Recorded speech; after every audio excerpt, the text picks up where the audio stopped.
so you don't have to waste your time leaving a message. The next few pages are, again, more scripts that you can use. Pages 49, 50, 51, and are all scripts about things that you can talk about with your lead generation. Objections is the next part, and that's where I kind of want to leave off because Kathy's going to be working today with objections. And we've got a fun class planned for you. She and I met last month and kind of put that together on how to handle objections. And I'm gonna have some real life people that she has no idea who they are calling her today and giving her objections about either buying, selling, or whatever the case might be. Move to page 68. They're going to talk about this on the buyer day, but I want to talk about my version of this. This is how to do the 7th level open house. Again, that's a great way to generate leads because if a buyer comes in unrepresented, guess what?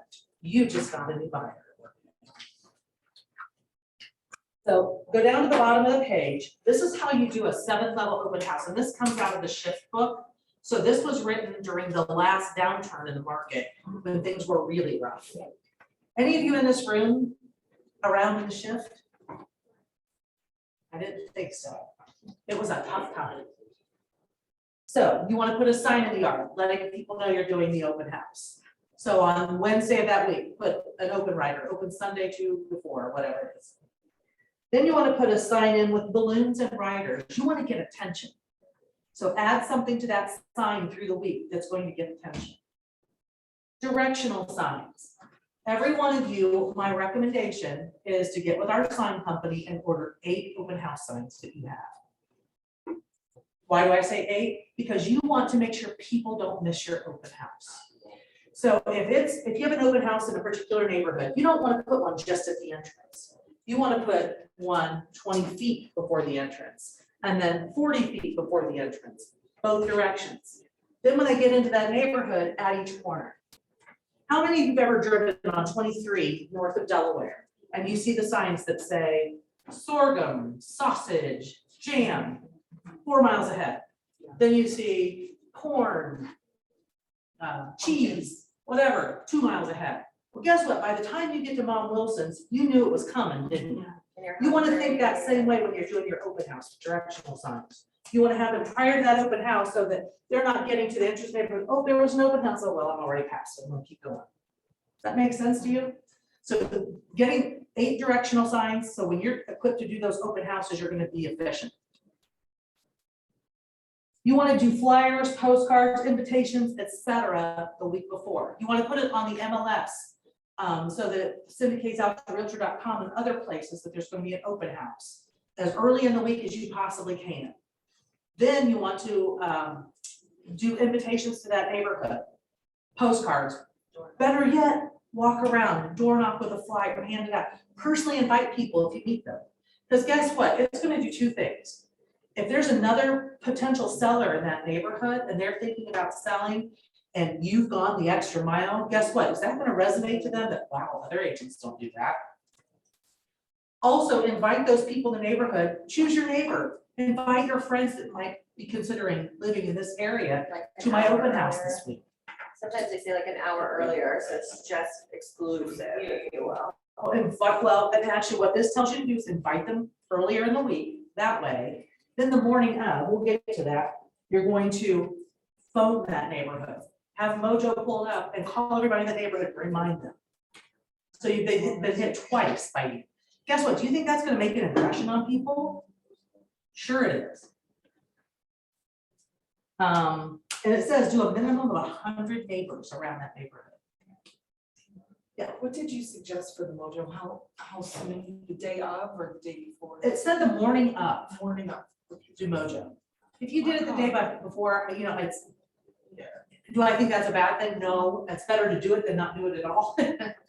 But this says to do it the morning of.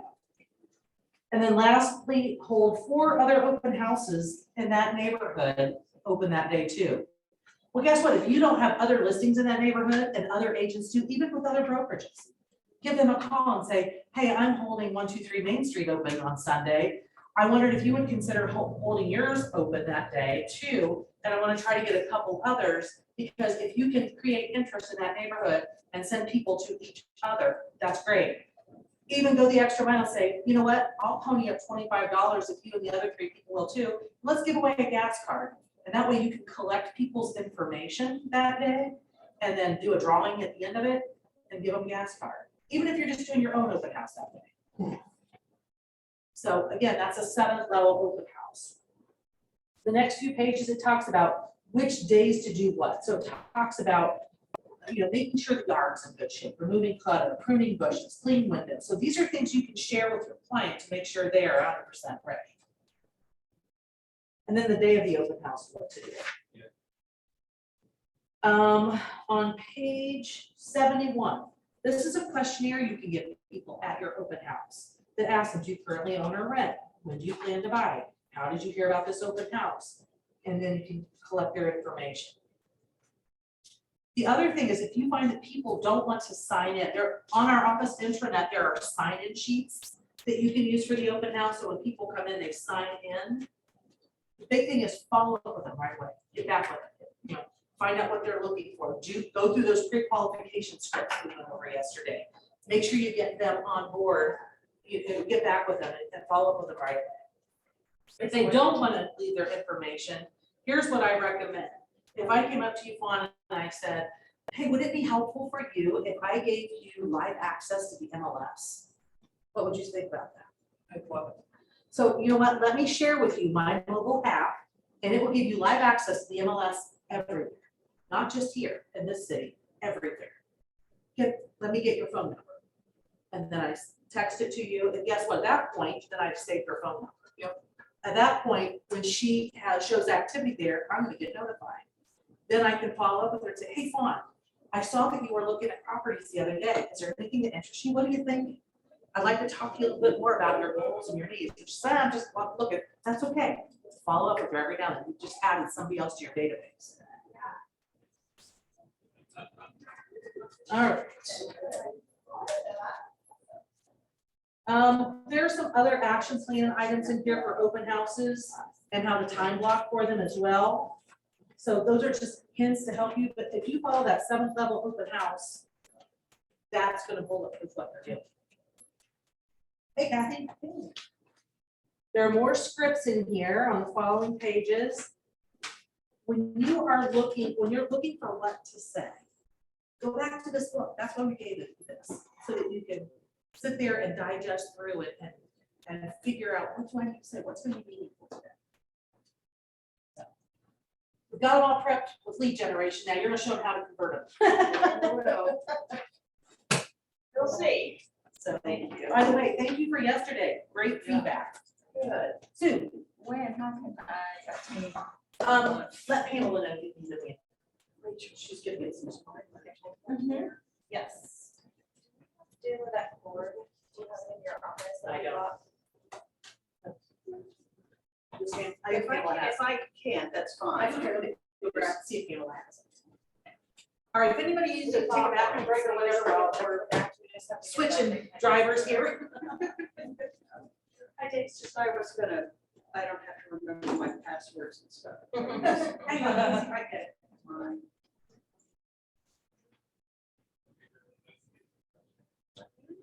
Hey, everybody, I wanted to, first of all, thank you for coming today and yesterday. I want to give you a follow-up from yesterday. Right after we left, they did a home inspection on that home. You know, we talked about the basement. So the buyer's agent called me this morning and she said, the buyer's contract said that they had the right to ask for, to do a home inspection, but not ask for any repairs. So she said, they were, love the house, don't want to terminate, but that basement was a problem. And so it was really helpful that we were there yesterday because I knew exactly what she was talking about. And and first of all, it's a little bit of background. The last time I was in that house, that basement was full of stuff. So really, I had never seen that basement empty until we were there yesterday. So it was actually real helpful for me. And so what we worked out was, and I'm just telling you this from a listing agent's perspective, I always know that when I get a purchase offer from a buyer's agent and it says that we can do a home inspection, but we won't ask for repairs, that as long as the buyer retains the right to terminate, it's kind of useless, because you still hold the ACE card, being able to terminate, and I tell my homeowner that. You know, as long as they can still terminate, there's still negotiating room. So I told the buyer's agent, and this is the way I look at it, that if the buyer's concerns are not reasonable, then forget about it, we're just gonna put the home back on the market, if they're minor things. But if they're major things, then we would rather deal with you than put the home back on the market and have to deal with the next buyer that has the same concerns. And these are major concerns. They said the house had termites in the garage, active termite infestation, and they had concerns about the water issues that we all saw in the basement and the mold issues. So what we decided was to extend the home inspection period to allow the buyer to go back and get a basement estimate to look at what it would take to fix the water issues, and then come back with a purchase price that they're willing to move forward with, at which my sellers can say yes or no to. So that's where it is as of this morning. So I just wanted to let you know that the concerns you saw yesterday, the buyer saw when they did the home inspection. The first time we used it, but I mean, it's in, it's everything. It's like it's searching, but it's not picking up your laptop. See, it keeps like Yeah, cycling through, so I'm trying to figure out why. Jensen still back there? I have, are you using my Yeah. connector thingy? Yeah. We have a other one. That's what they're saying. Would you please? Same thing, yeah. I wonder if we have to switch like HDMI or something like that. The source. It should just find it. So while they're doing that, let me kind of ask you, where are you in this class? What are you learning right now? Are you dealing with sellers, buyers? What are you? Hold on, this is the homeowner from yesterday. Hey, Donna.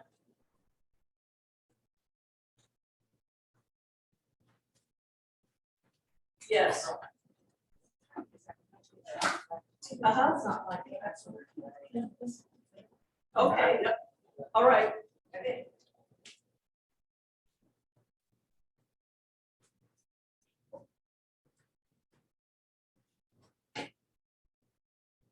All right, let me text it, because actually Emily, the realtor, did just text me and asked if I had any basement companies that I liked. And I was in the middle of doing a class, so I hasn't responded, but that's okay, no issue. I will, I'll text her that, because they're actually on my list.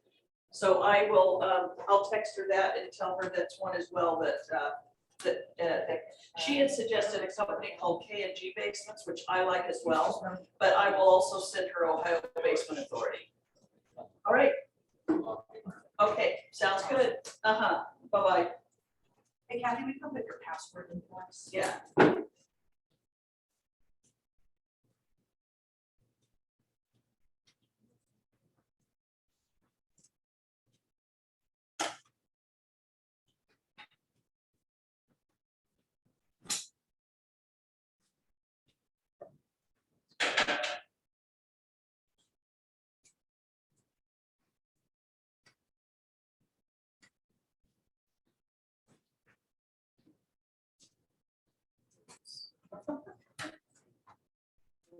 Yeah.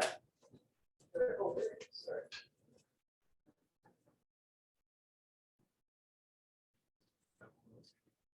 Yeah. Yeah, but I need to get online. Because I'm gonna be. It's something you can do. So you unplug this from where? The panel and this panel. The wall. Okay, so I'm sorry, where was I? So where are you now? Are you talking about sellers? Are you listings? We did sellers and listings yesterday, they'll Okay. do buyers tomorrow, And today was just lead generation for where this. Okay, got it. All right.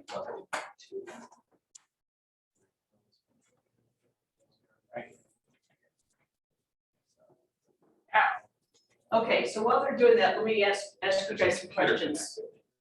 This is mine, right? It is yours. What are you doing for lead generation? Tell me, where are you getting your buyers, where are you getting your sellers? I work at farmer's market on Saturdays. Okay. And I ask them if they wanna win a free salami, like I have a sign. Okay, And then whoever signs up, I treat them as all winners of the salami and they become all okay, like my contacts. good, very smart. So I meet the ones to deliver them the salami, I meet with them and do like a buyer's presentation. You're Some so are smart. viral. That's really great. What do you do? Anything? Well, I just got my license here last Monday. Oh, but- come on. Thank you. Get going. I'm licensed in Georgia, so that's where I was Okay. working at Keller Williams there, but I still work for the team that I was on there. Okay, I cold call for them, this doesn't expire, so I Uh-huh. make appointments for them. wow, you should be teaching this. Yeah, I should. Cold calls that expires, that's, This doesn't expire. yeah, very good, very good. And how about you? Where are you getting your leads? From my last community meeting. Okay, Event. And previous clients. okay, so you're doing a lot of, your past client business type things? Yes. Okay, how about over here, where are you getting your business? Yeah, Friends, friends, family. okay, all right. Where's your business coming from? Sphere, and we've been doing a lot of public events Okay, with professional athletes, so that's been Good. huge for leads. good. And when you say you're doing a lot of public events, what, like very practically, you meet someone there, do you get name, address, phone number, what do you do? So we have a giant poster with a QR code. Okay, It takes you straight to our website that has a landing page for, are you looking to buy or sell in the next Okay. 6 months? They fill it out, it goes into our database and they'll show you the trend. okay, good. All right, and then what's your follow-up on that? So we just started these, so we did them up through the team. They Okay, make the first call, then they put them on a neighborhood nurture, we trip them. okay, good, good, good. How about back here? And I'm sorry, what's your name? Charles. Charles? So I've been called on Sphere. Okay. And that works in the big little area companies, so even salesmen, and I got a couple of these coworkers. Okay, good. How about Dominic, how about you? Besides the Sphere coming like just yesterday, I had a lunch meeting with someone I worked with the top of. And then from Okay. there, I figured out other people that were actually looking to sell and buy a house as well, trying to like progress their own career. So just, I guess Sphere and old coworkers started out. Okay, very good. David, how about you? I'm doing Sphere, working my neighborhood with marketing, open houses. Good, open houses were good. Jay? Friends, referrals, I do a monthly newsletter, put in newsletter next, and I keep up on the Facebook page. So Okay, we were looking at doing that progression next. okay. How about back here? Sphere of influence, Okay. social media, mainly social media, Okay, and then some cold calling. okay. All right, and back here, what are you doing? I just passed my test on Saturday, so. Yay, there, good for you. What's your name? Andrew. Andrew, good for you. Okay, so now I know where you're getting stuff. What are your problem areas? What's your dead end, where you just say, I don't know what to do. I got a name, I don't know what to do. What are some of your problem areas? Huh? Follow-up and. Follow-up? Objections. Objections, okay, all right. Anybody else? Where do you just, what is your mental roadblock? And what is the actual roadblock when you're talking to customers? If you can't get that set up, it's not a big deal. I'll use ours. It's more though, so it's Yeah. kind of annoying, but. Yeah, I can use yours, and Thank you. really the only one reason I want mine is so I can avoid passwords, but I can find it on mine. So, okay, so mental roadblocks and what else? Just knowing if it's too much, like Yes. somebody's, like if you call somebody 3 times in a week, they'll never really answer the call. Sure.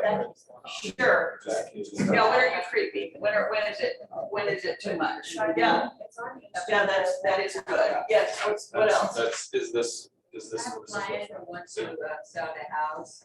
The house is That's okay. the grandfather's car.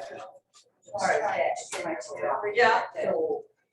So how can the grandson get title to the car or something to get rid of the car? Yeah, So in the garage. in other words. so is that the objection? They can't sell the house until the car's out of the garage? No, I'm trying to, assist him how to go about it. Oh, To- does anybody have the title to the car? So there is no title to the car. Oh, that's really hard, actually. So where does he go to get one? I have no idea, but that's really hard. That is a junkyard problem. Like, actually junkyards really have that problem. They won't call it away unless. Yeah, some kind no, of- that is. That's a problem I don't have an answer to, and actually, it is a really difficult problem in the probate world, because you do not have a title to a car, it's actually a difficult legal problem to get rid of it if you, because you have to prove ownership, yeah. The thing is, the grandfather passed away while he went out of country. Yeah, So he didn't pass here. He passed is it away. drivable? Can you work on it and get it drivable? Oh, I don't know, but Yeah. Well, goal one would be to get it out of the garage and get it somewhere. Because if you put it on the street and it's there on the street for so long, don't they come and pick it up anyway? Yeah, but he wants to keep it, he wants to keep the car, right? Yeah. Yeah. I There you don't- go, there's your- Push it. Yeah, push it. Take the points off. So where should I, I'm sorry, I didn't say that. beside the junkyard? He doesn't have a death certificate.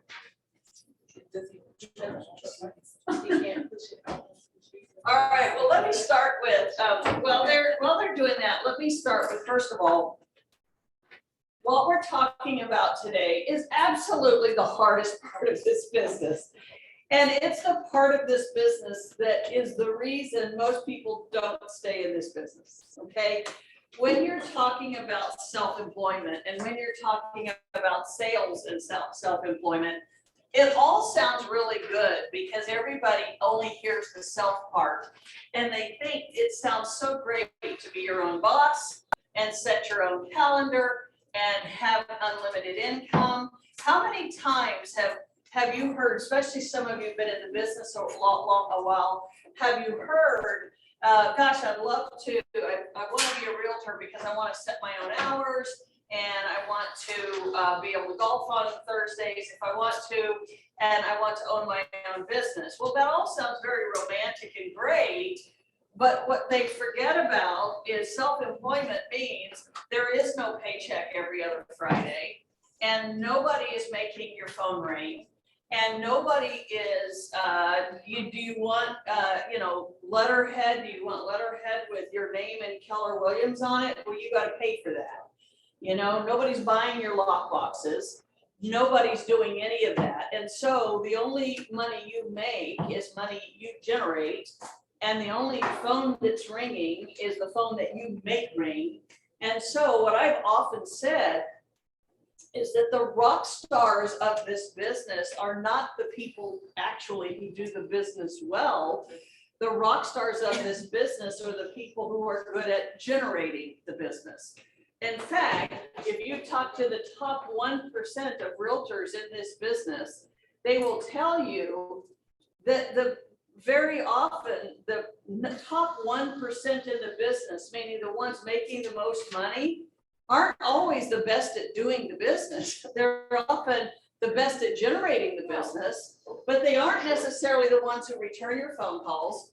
They're not necessarily the ones that write great contracts. They aren't the nicest. They aren't the most professional. They aren't a lot of fill in the blank. They just generate a lot of business. They have found a way. They're often the ones that many of us scratch our heads and say, why would anyone work with them?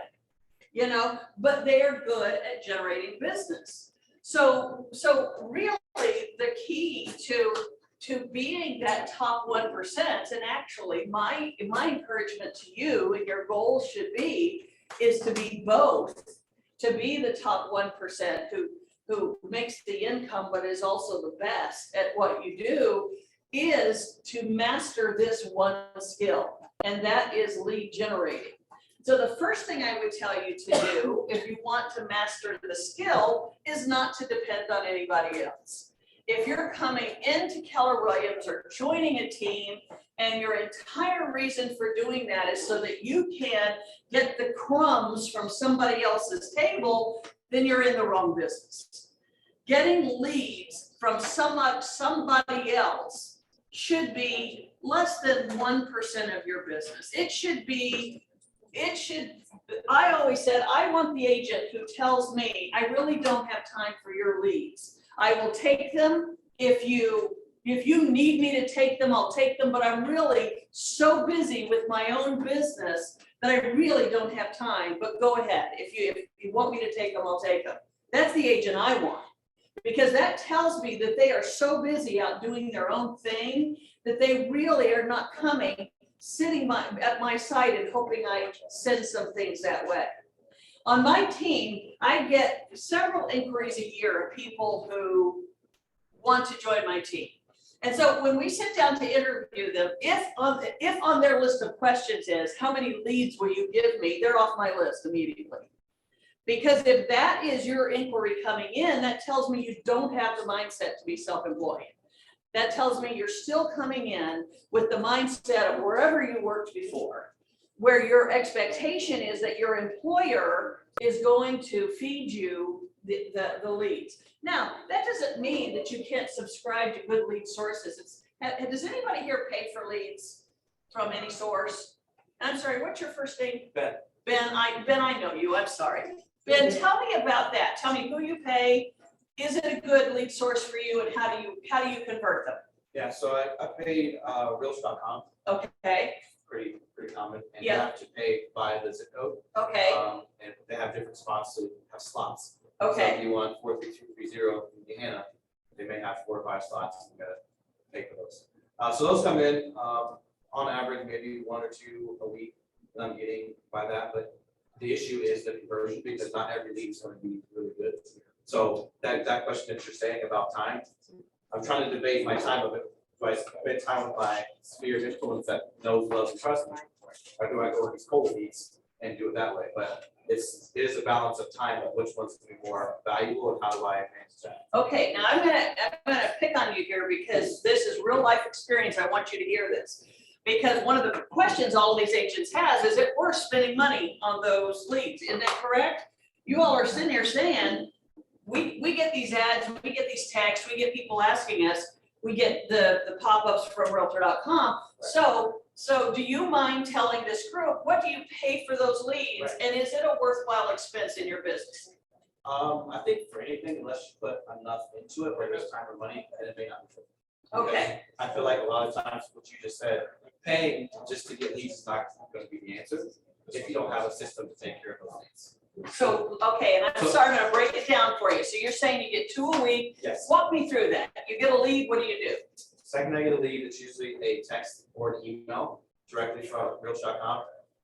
With Realtor.com, there's 2 different options. So I pay $110 per month per slot that I choose. Okay.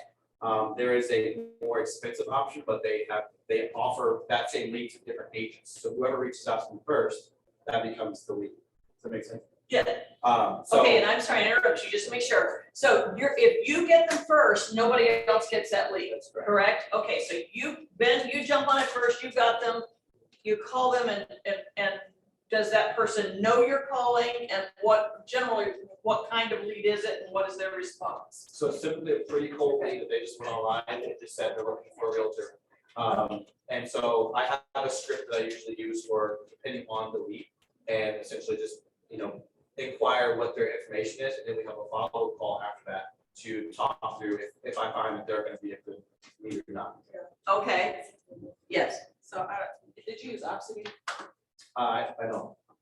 Obsidy is with Realtor.com. My very first lead was through Obsidy and they took 32%. 32% is the referral. So that's my next question. In addition to paying for the lead itself, then do you pay a referral back? I have not closed anything for those Okay. leads, so it's only been probably 3 or 4 months since I've been doing it. Okay, So I don't have the best data to tell you like this is what the fees and conversions are. Okay, all right. So are you finding that in the leads you call, are they warm leads? Do they know you're calling? Do they say, who are you? I don't remember putting my name in. What kind of response are you getting? It depends on time of when you respond. So I usually try to go right away and they know I'm calling. Mhm. If I wait 24 hours the next day, they usually don't have any clue who you are. You have to kind of let them know who you are at that point. And so Okay, those, either way, they're both very cold. They're just inquiring most times, and you have to build that relationship to get to a point of asking some of those more personal questions to really build and help them.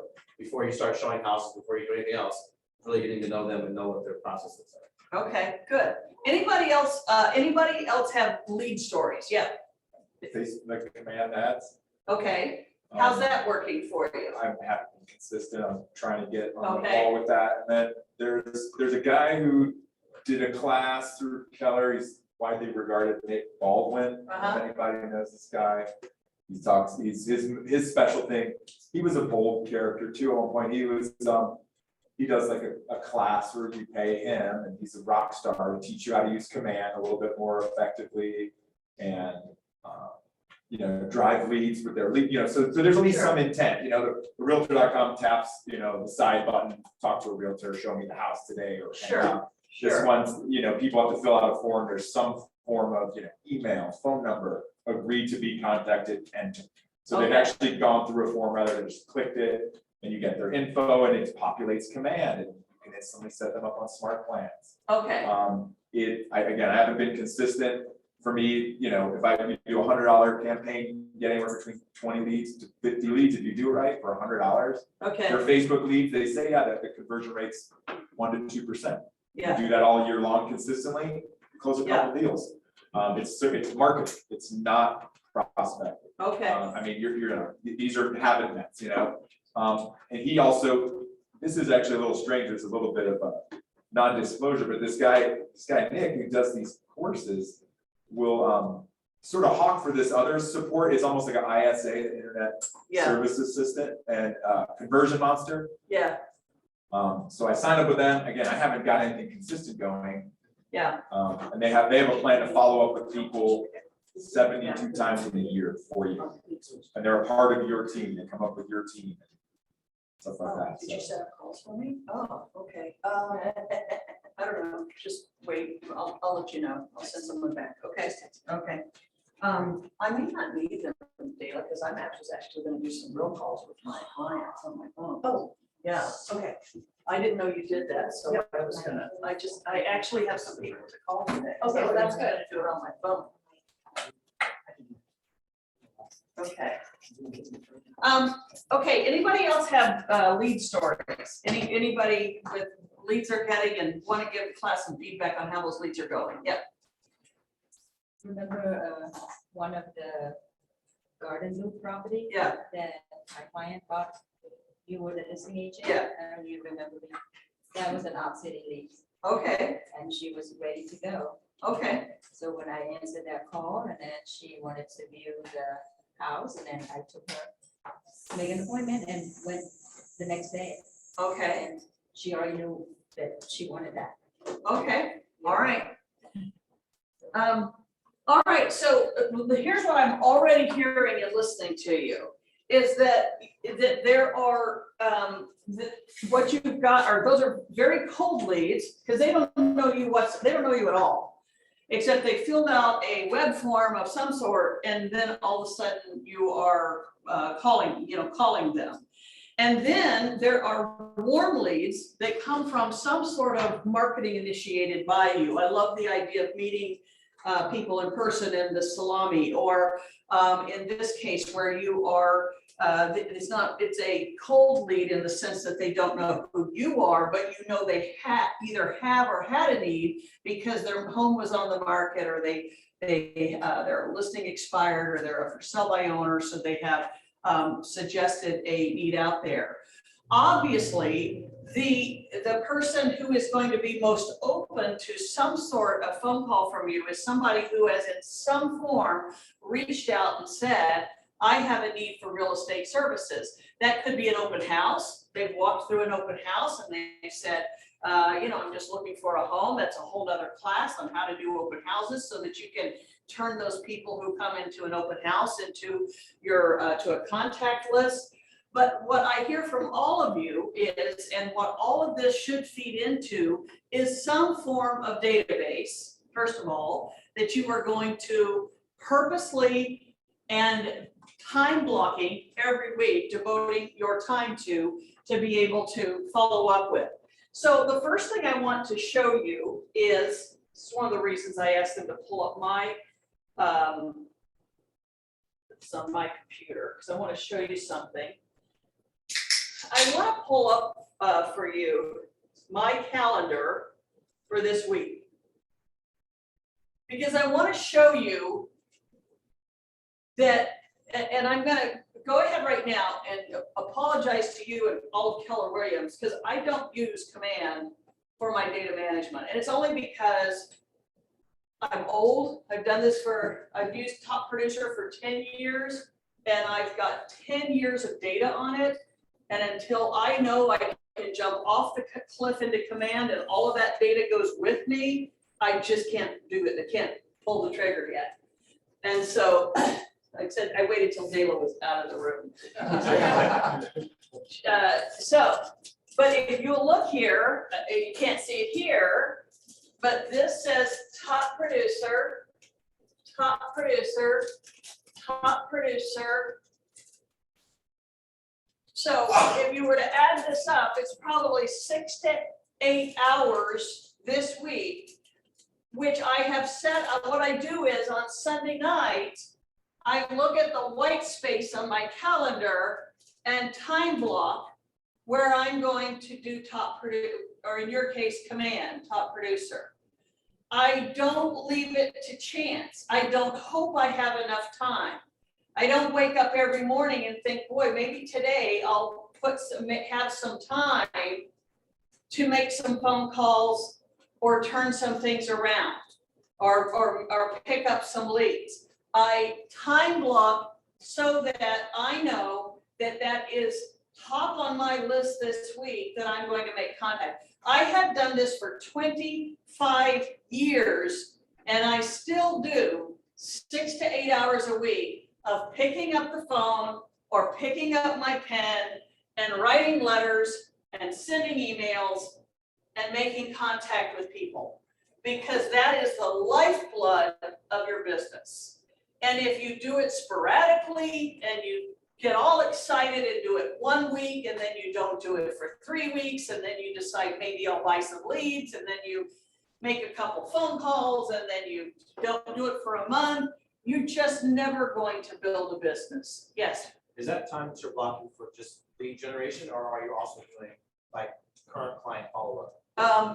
Just lead generation. I'm just plowing the ground for business at that point. So I start, I look at this, and by the way, when I know I've done that, then I don't worry about it the rest of the time.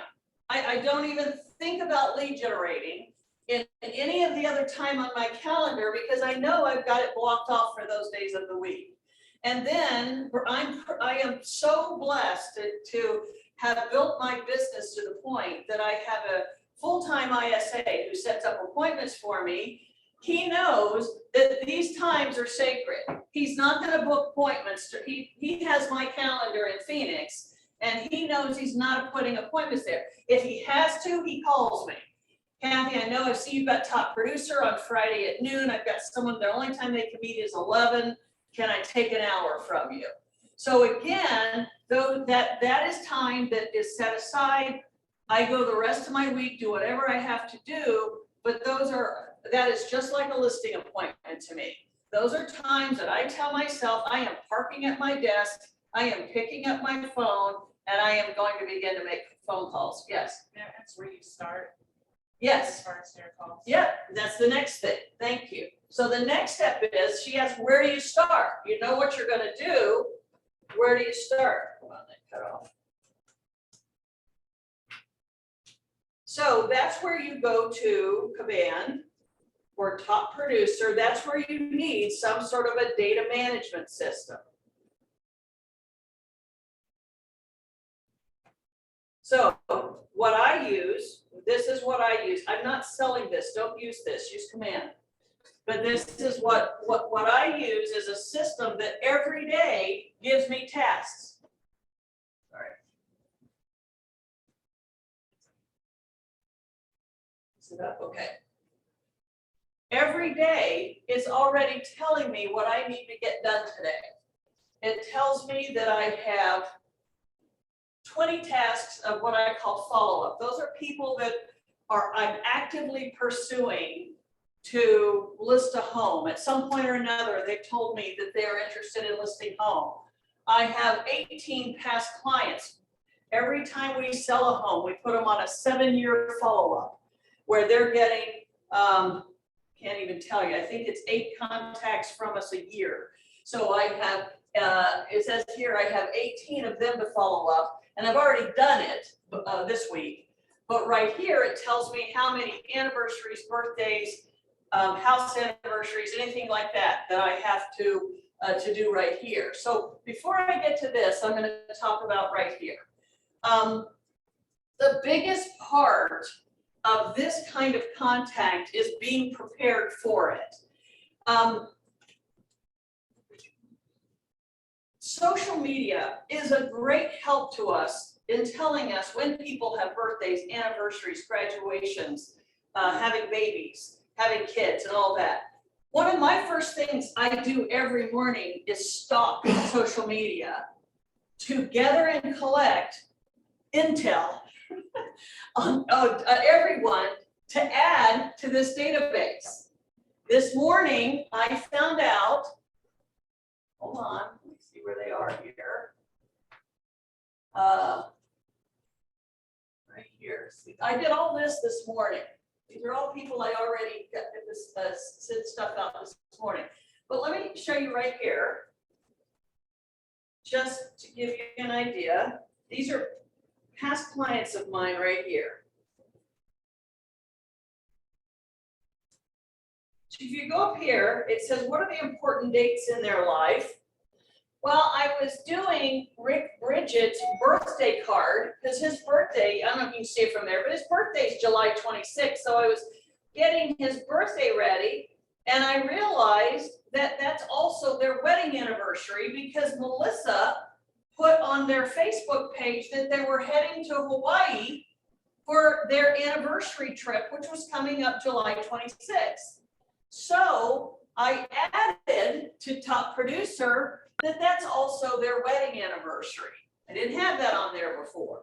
So now over the years, I've collected Rick's birthday, Melissa's birthday. That's the anniversary of when I sold them their house, and now I have their wedding anniversary.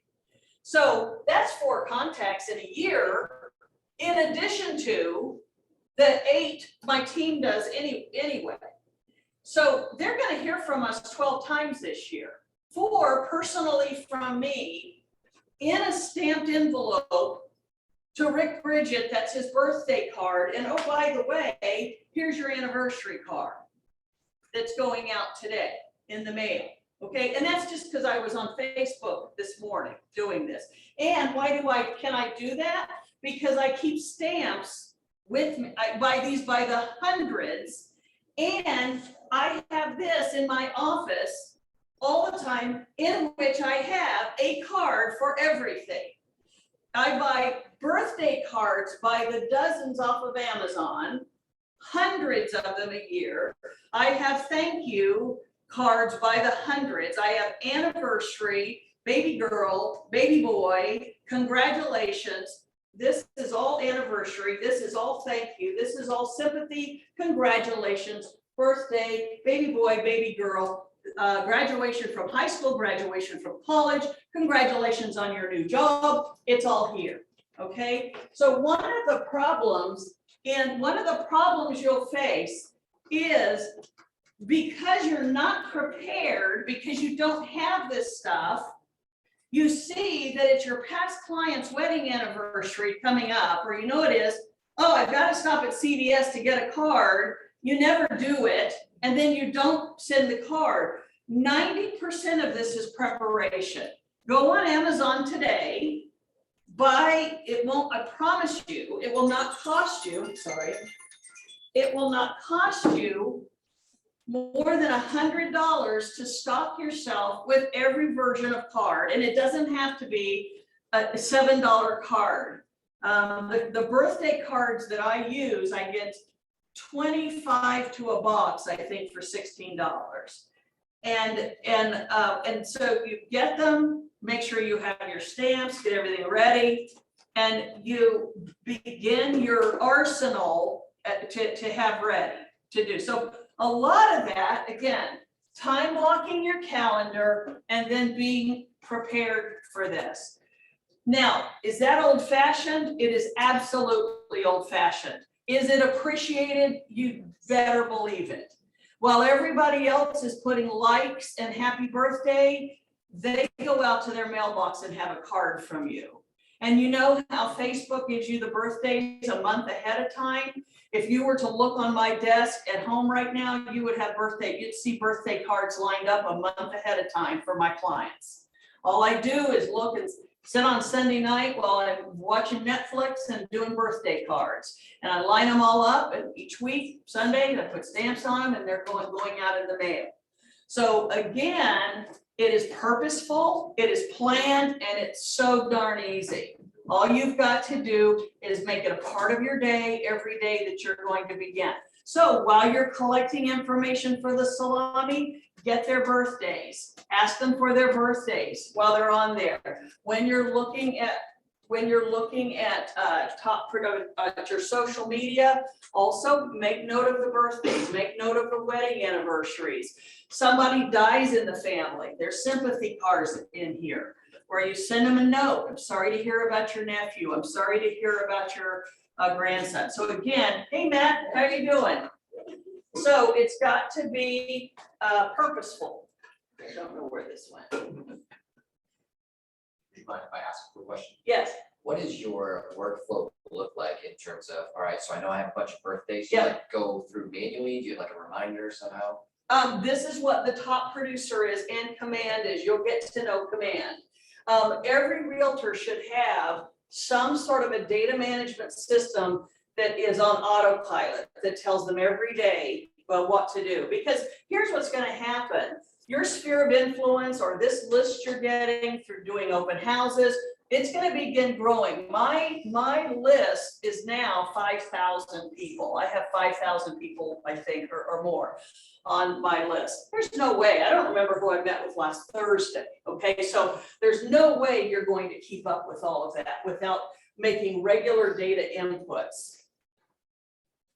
Let me bring this back.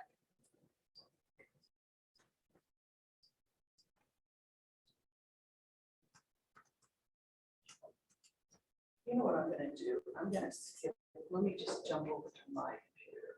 I mean, their computer. Kathy, I have a question while you're doing. Yes, In your database of the 5,000. Yeah. I was just going through mine. And a lot of them are other agents, a lot of people. just, Rachel, would it help just to go back I to your think computer? so, Do that, honestly, yeah, because yeah. I'm watching your Zoom in there just to make sure Yeah. it's not glitching and then it's not glitching, so. Just switch back over to, And then you log in. Yeah. I'm so sorry. that's okay. I I'm am just, so annoyed. We spent all this money and we did it, she's like, just work. go ahead, Ben. I was just saying, in that 5,000, I was going through my database, and a lot of them are other agents, people in industry, lenders. Do you do the same type of? No, I don't care. If I'm not making money off of you, you don't get a birthday card, sorry. Unless I love you. I was wondering. Unless I love you, who mine but was, so. no, it's a very good point. Because you'll get a lot of clutter in there. I do, yeah. And keep in mind, because remember, this I can control because I'm writing the letter, I'm putting the stamp on it, and I can decide. We do 4 automated mailings a year. I'm getting a little ahead of myself, but at Christmas, we send out a magnet. And then once a year, we send out a first-class mailing to clean up our database. Let me explain that to you. Our Christmas mailing is done bulk mail. It saves us money, but bulk mail delivers no matter if the person lives there or not. So if I send a letter to Ben Jones and you've moved, that on bulk mail, that's still gonna go to your address. It's just gonna land there. That doesn't tell me that Ben Jones no longer lives there.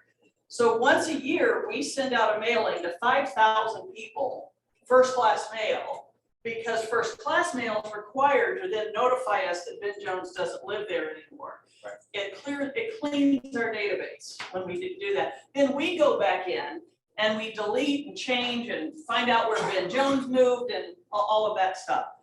It's a huge effort. It takes us usually a month, usually the month of March, is just cleanup of our database so that we don't have a lot of junk in there. So I keep in mind that every name in that database is costing me money. And unless there's potential for me to make money off that name, they're not in my database. Or at least not in the section of our database that we're going to be sending those mailings to. So they're good, great to have as a contact and a resource, but no, I'm not going to spend money every year, marketing to those people. Kathy, what do you want me to bring up? Um, I've got top producer Gmail. Yeah, top producer, I'll get it. Thank you. You're welcome. And then I did not share screen, so go ahead and log it and then I'll take it. Okay, that's why I have to go over here.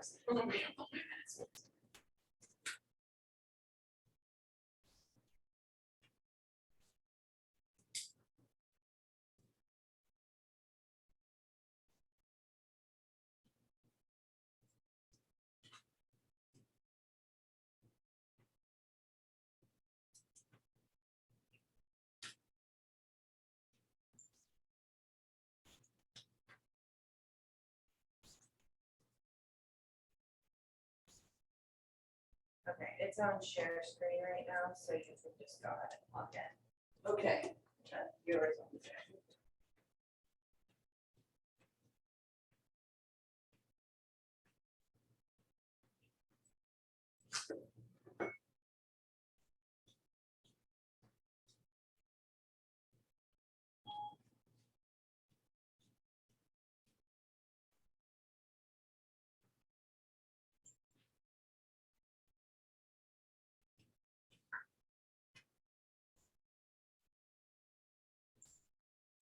Okay.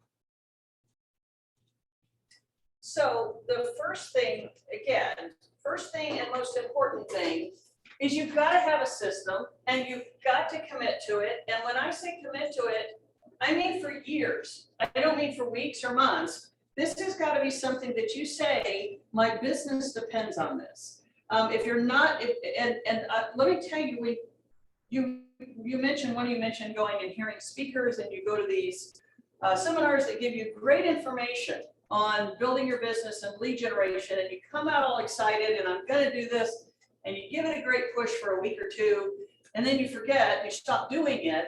And most of these, the key to it is consistency, and doing that, waking up every day. Think of when you were in your normal job.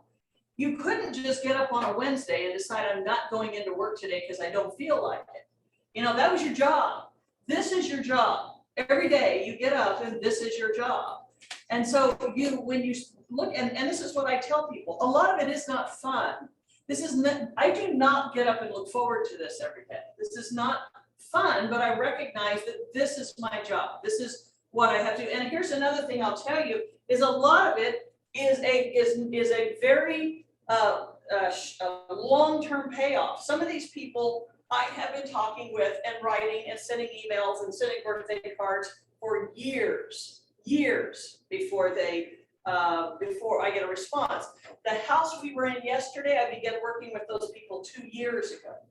And they just listed their home this week. So that's another thing, is you've got to be in the long game. If you are looking at real estate as a long-term profession in which you can make six figures, which you absolutely can, In fact, you could easily make 6 figures in 2 to 3 years, but if you really want to be making 7 figures, you got to be looking at it in a long game, and that this is going to take you a while to build this business. And part of that while is consistency, is looking at this as a consistent part of your business. The other thing I would say is don't do everything. You've got to find your niche. You've got to find what works for you. Let me ask you about your expireds and cold calls. Did you do that because you were assigned to do that, or did you do that because you were good at it and you enjoyed it? So on the team there, we would do calls every morning at 8. Okay. All together collectively, and they decided that I was really good. at it. So you're so good on the phone, you have no idea how good you're on the phone. And then when I moved back to Ohio, she gave me a job, basically. She was like, if you want to, you can still be part of our team, if you cold call for us and make appointments, I'll give you this much money if you are able to go to appointments. And yesterday I made 3 appointments yesterday for them. So I guess I'm good at making the calls and, handling the objectives. There's another girl that was in a class, I was telling her that every morning at 8:20, I get on an app called Clubhouse, and all they do is script practice the whole time. So you can get on stage and they will, ask you what you're working on for the day. I'll tell them expires or FISBOs or door knocking script, whatever it may be. And then they'll go kind of back and forth with you, pretend to be an angry client or pretend to be kind or whatever the case may be. But it's very helpful. But I mean, the more I do it, the more comfortable I am with it. And I'm realizing like, okay, maybe I do have a knack for it. And it's not so bad. But I don't like I will tell you, that is part of the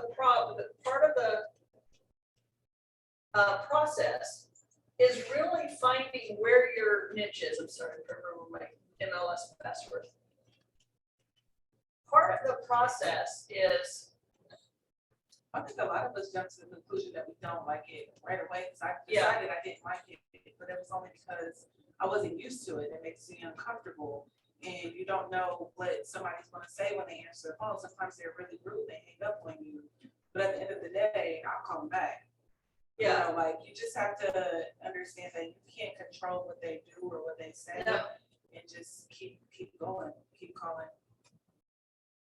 Being uncomfortable. Okay, thank you.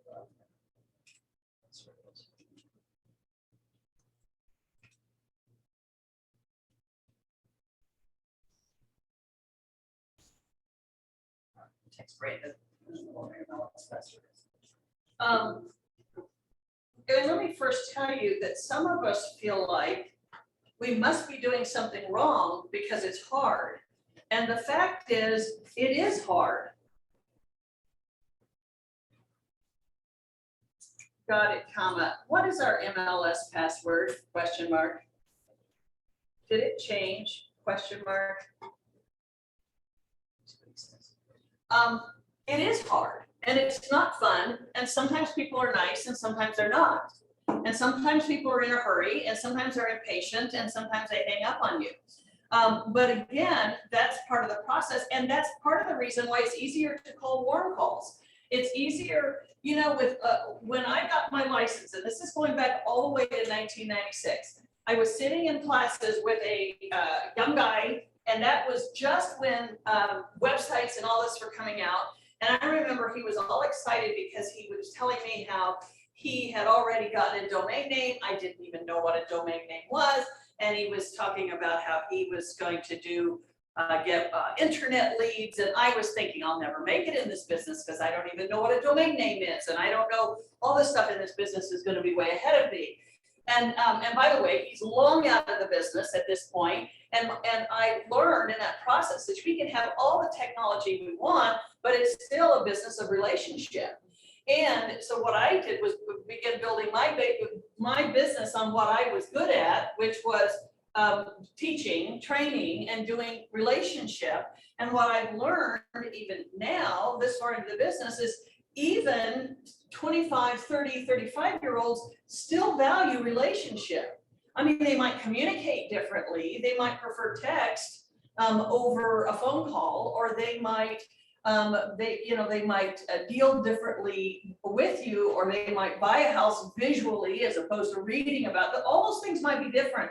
But at the end of the day, they want to like you, they need to trust you, and they need to know that you know what you're talking about. And when it comes to spending a whole lot of money, they want to be able to sit across the table from you and be able to know that you're the one they trust with their money and with this very big decision.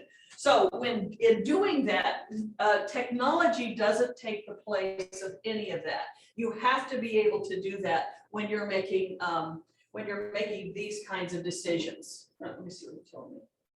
Oh, we did change it, sorry.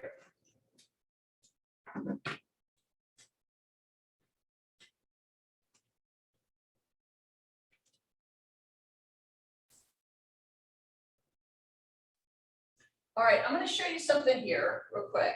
Go down to my listings.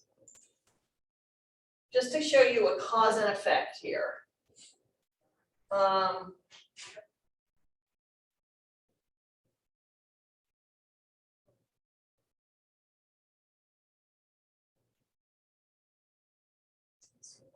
Good.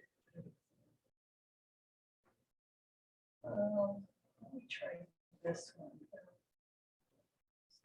Norwell. All right, let me go back to. Okay, so Norwell Drive is owned by.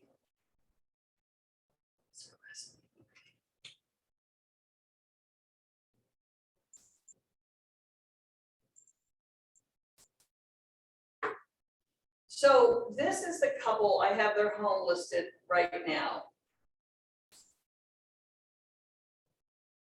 This is what data management contact should do for you when it is worked actively, regularly, and consistently. The home that I have listed right now, they first attended what I call a lunch and learn back in October of 2017, okay? So we're going back 5 years, this couple is when I first met them. My niche in real estate is I work with downsizers, a lot of old people. And so what I do is I get invited to speak at like retirement homes and things like that. They bring me in to speak to their group about downsizing, and they serve them lunch. And the win for them is these people are touring their facility with the thought that they may live there. So a lot of these people in the senior living community, a lot of them show up there for free lunch. I mean, they don't have any intention of selling, they don't have any intention of moving, but they get a free lunch and they get to hear me talk and they get to visit this community. So I'll go into these communities and there's 15 or 20 people there. Now, if I walk out of those communities without a phone number, without a name, without any information, then they've gotten a free lunch and I've gotten nothing. Now, maybe shook some hands and met some nice people.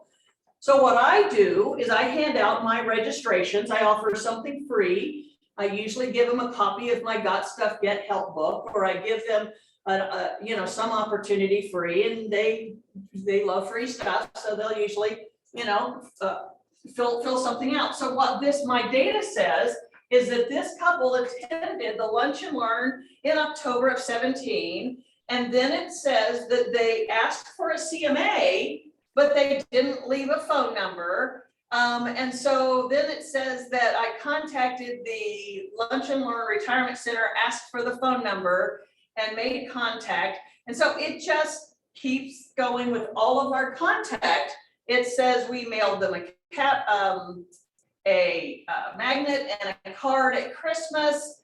It says that we mailed them that card that makes sure that that's still their address. We're now into 2019. I mailed them a card that says, how can I help you? Mr. and Mrs. Brugger just wanted to take a moment and invite you to Downsize Columbus. It's coming up on May 5th. That was again in April of 2019. Then in the fall of 19, I sent them a card. Happy fall, how can I help you? Christmas of 2019, they're getting a magnet. Now remember, I've never spoken to them again since 2016. Never spoken to them again since 2016. I don't know. In between, by the way, nothing ever goes out in the mail till I check the MLS to see if they sold their home, okay, to somebody else. They haven't sold, they're still out there. So then this says, hold on. And again, because I have a great ISA, we tag team each other. Occasionally he's calling, you know, what's going on. Most of the time, the phone is not answered. Most of the time, we're just leaving a message.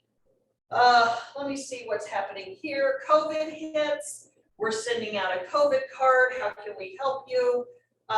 Which I'll get back to in a moment.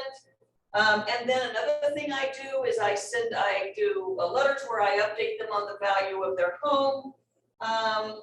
They attended another lunch and learn that I was speaking at. And then finally, it's Christmas Day. Finally, June of 2022, they attended another lunch and learn. I was speaking there. They filled out another form. We called them. Yes, we're ready to sell our home. You know, 5 years later. Now, if we had had no contact with them, there is no way. There is no way.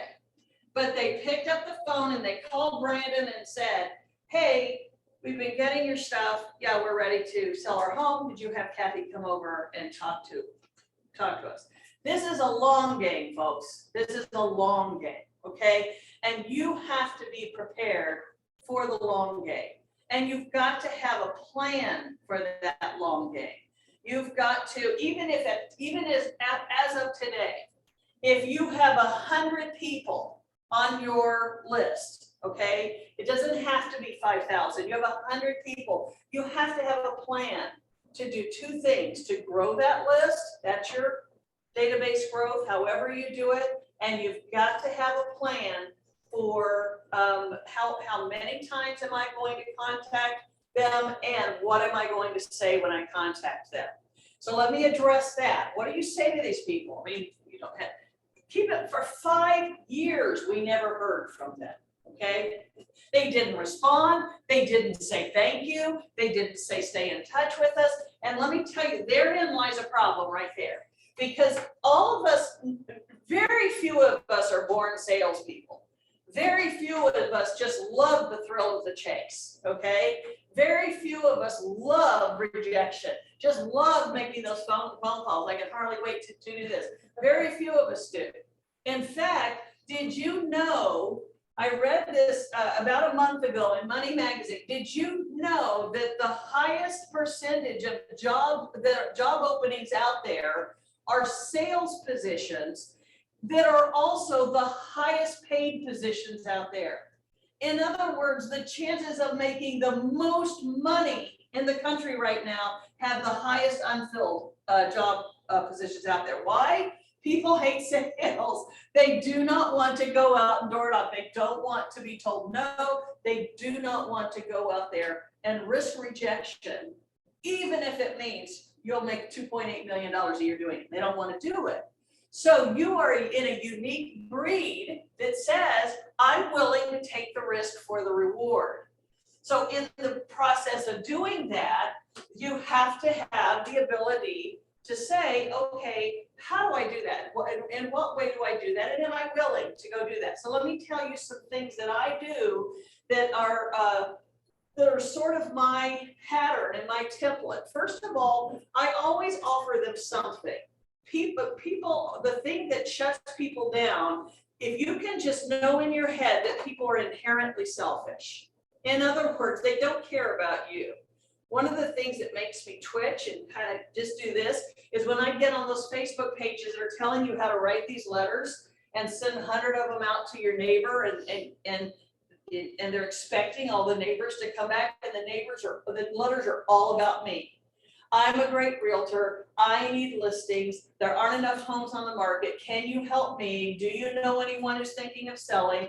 Can you call? It's all about me. They couldn't give a shit. I'm just telling you, they don't care. They don't care that you need the listing. They don't care there's no homes on the market. They don't care. How can you help them? That's what they care about. They care about them. Can I tell you, one of the most successful marketing campaigns we ever did was right smack in the middle of COVID.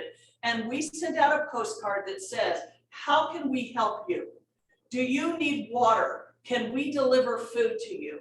Do you need masks? and it was right March or April of 2020, and we sent out 5,000 postcards that said, we have 7 healthy agents that will come to your home in a mask, stand in your driveway, and leave you whatever you need if you can't get out of your house. How can we help you?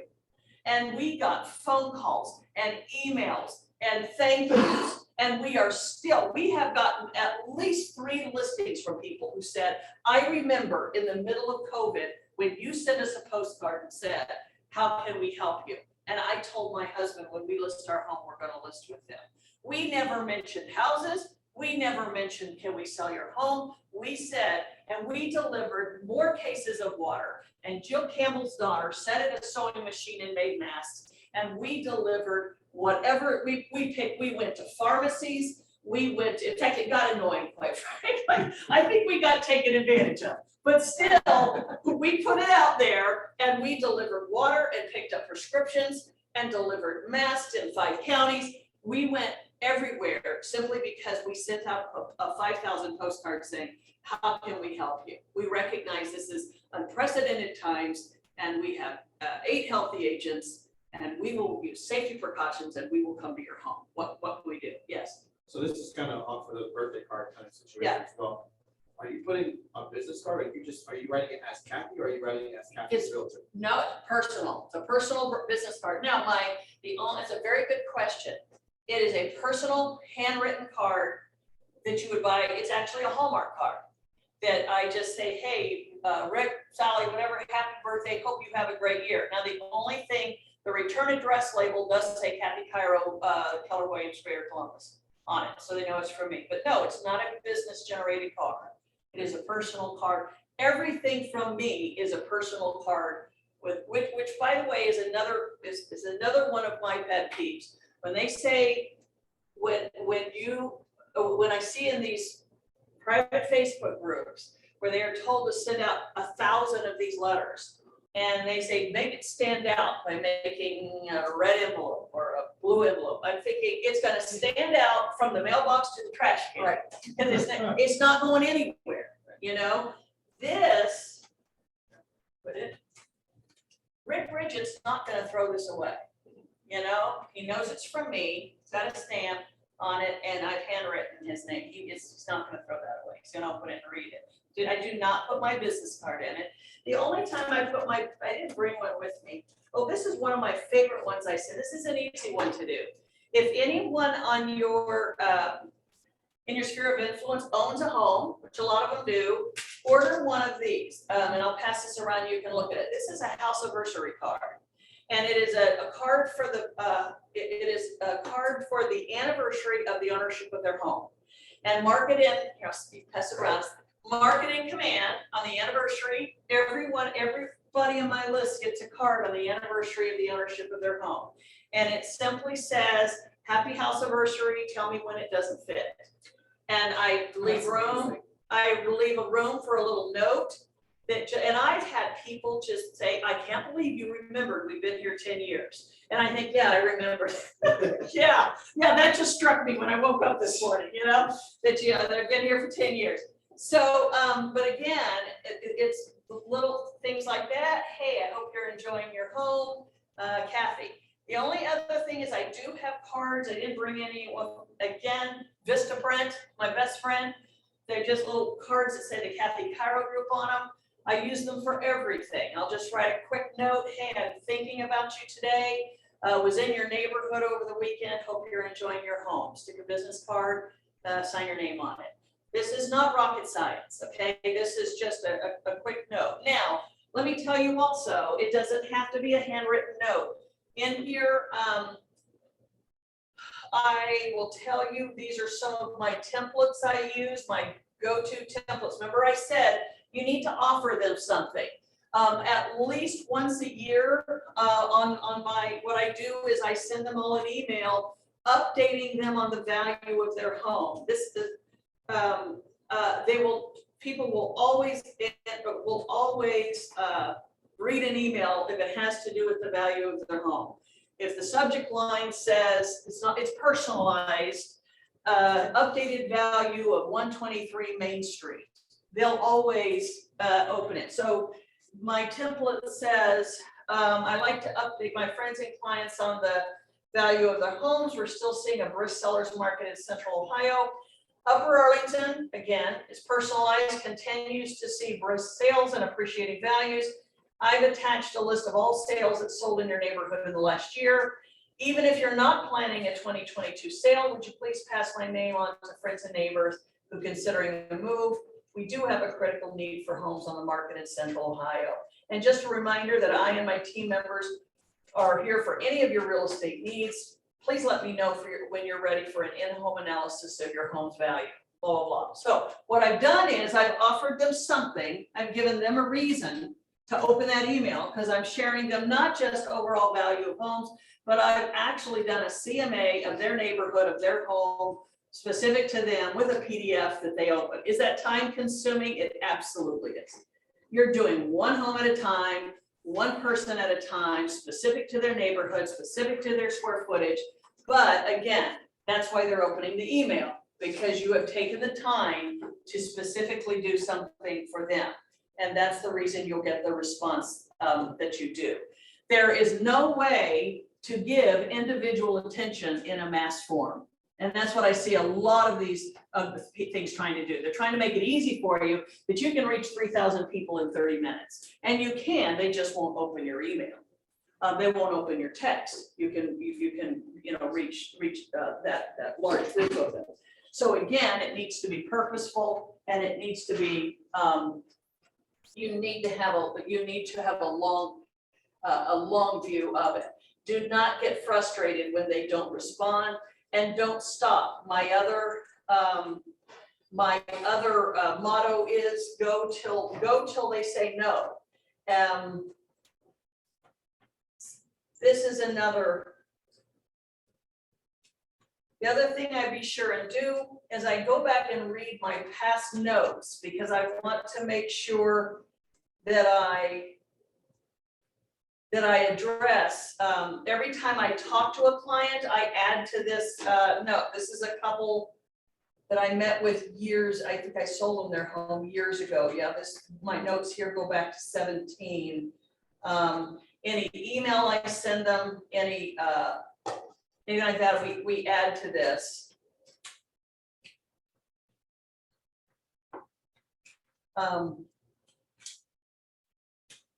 So like this, like again, and I don't want to, I know your time's valuable, I don't want to drag this out, but for example, this couple right here, they said, Mark and Karina Bowers said that they really wanted to build new, but they felt like their own home needed a lot of work, and they felt like they just would not be able to keep up with the market to get their home ready in time, that sort of thing. So what I'll probably do today is send them an email, let them know the market's slowing down a little bit, they have some more time to get their home going. So there is personalization in that, but there's other times I just copy and paste just to send emails out. The point is that they're seeing your name in an email. As many of you know, you get a contact from a client and they have responded to an email you sent a year ago, but they have gone back into their email, found you, and then sent an email to you. The point is to try to, is to have some sort of consistency so they know where to find you. Yeah.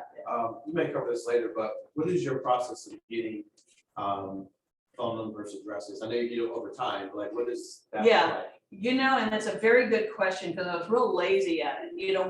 I do a big seminar called Downsize Columbus. And what we were finding is that we were throwing this big party at which 500 and 600 people came. And then we were learning that 2 years later, they were selling their homes through another realtor. And the reason is because we were depending on them to think we were such wonderful people that they would call us when they were ready to list your home. So one of the first things we did was we started making registration necessary to go. So we started collecting it all up front. And so we collected name, address, phone number, email, and that sort of stuff up front. So that solved the problem on our seminars. on the, what we began doing was whenever we were having face-to-face contact, we just began handing out a registration that asked for all that. And then at open houses and things like that, not every time, because sometimes they just don't want to give it to you. But once we had that real opportunity to connect, you just have to ask. And a lot of times it's people just, you don't want to ask, but I just started being much more bold about saying, okay, I got your email, could I have your email too? And I got your phone number, could I have your wife's phone number? Let me, so I can put it in my phone. And they'll virtually never say no, they'll give it to you. And I do that with birthdays too. I'll say, well, we're sitting here, could I go ahead and get your birthdays? I love sending out birthday cards. So I get all that. Another time to do it is at closing. Make sure you have their forwarding address at closing, make sure you have their birthdays at closing, make sure you have all of that at closing. If you begin to make this a habit, because you know it's gonna go right into your database, then again, you're going to begin to, that's just gonna be the way you do business, and you're going to fill in a lot of holes. Let me show you up here, and I'll give you a good example of this.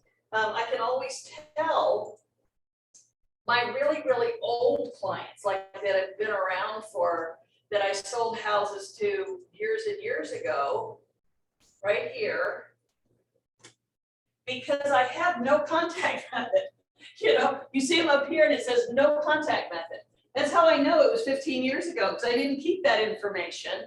And so I have an address because I sold them a house, but that's it. They're my Facebook friends, so I kind of know they're around, and I continue a contact through mailing, but I don't have any information because that's back before I started doing this. So yeah, you have to be real purposeful in making sure that you're not shy about getting the information. And the good news is that people keep their cell numbers to the grave for the most part. So once you have it, you have it and you can work with it. But most of it is being prepared, having some sort of a registration sheet, and then being bold and saying, you know, do you mind giving me your email? That's the way I can keep up with you. The other thing is have something to offer, have the salami to offer, have something to give them to say, when I ask for information, it can be anything. I can say, look, I have my 10 ways to win book. I'm happy to put that in the mail to you. Go ahead and give me your information. Yeah. Okay, so maybe you answered my question before you even asked it. My thought is if I'm calling somebody that I don't even know. Yeah. So it's not even somebody from my salami. If I need to have something to offer them, what are the suggestions? Like, It how do depends I on what know? you're offering them. Yeah. For example, if you're calling someone who is maybe an expired listing, or, you know, I don't know, why are you calling them? Give me a suggestion of someone you would be calling. So what Justin was talking about when we did an event at Mid-Ohio, we signed up a bunch of people. They weren't, at the time, they were actually entering to win a signed football, right? So Right. it's one football and we got, say, 100 leads. Okay, So I'm calling 10 of those or whatever. okay, They did not win. okay. Did Okay. they know you were realtors? Yes, Okay, but I called them and told them to. okay, all right. So what I would do is I would call them and say, Fawn, right? Yes. I would say, Joe, this is Fawn from the Mid-Ohio event. I thank you for coming, and you know, the calling to tell you didn't win the football, but as you know, I'm from the Next Move team, the Keller Williams Greater Columbus. What I can offer you, if you have any interest at all, is an opportunity for me to give you a value of your home for tax purposes, or, you know, for insurance purposes. Would that be helpful to you to know what the current value of your home is, or something like that? Don't assume they're even selling, because you don't know that. Because if you go directly to selling, they're going to say, no, we're not going to sell anytime soon. But everybody needs the value of their home, either for insurance purposes or to maybe check the auditor's tax evaluation or something like that. So if you can say to them, you know, I'm happy to do a comparable market analysis on your home. It's helpful to know, even if you're not thinking of selling.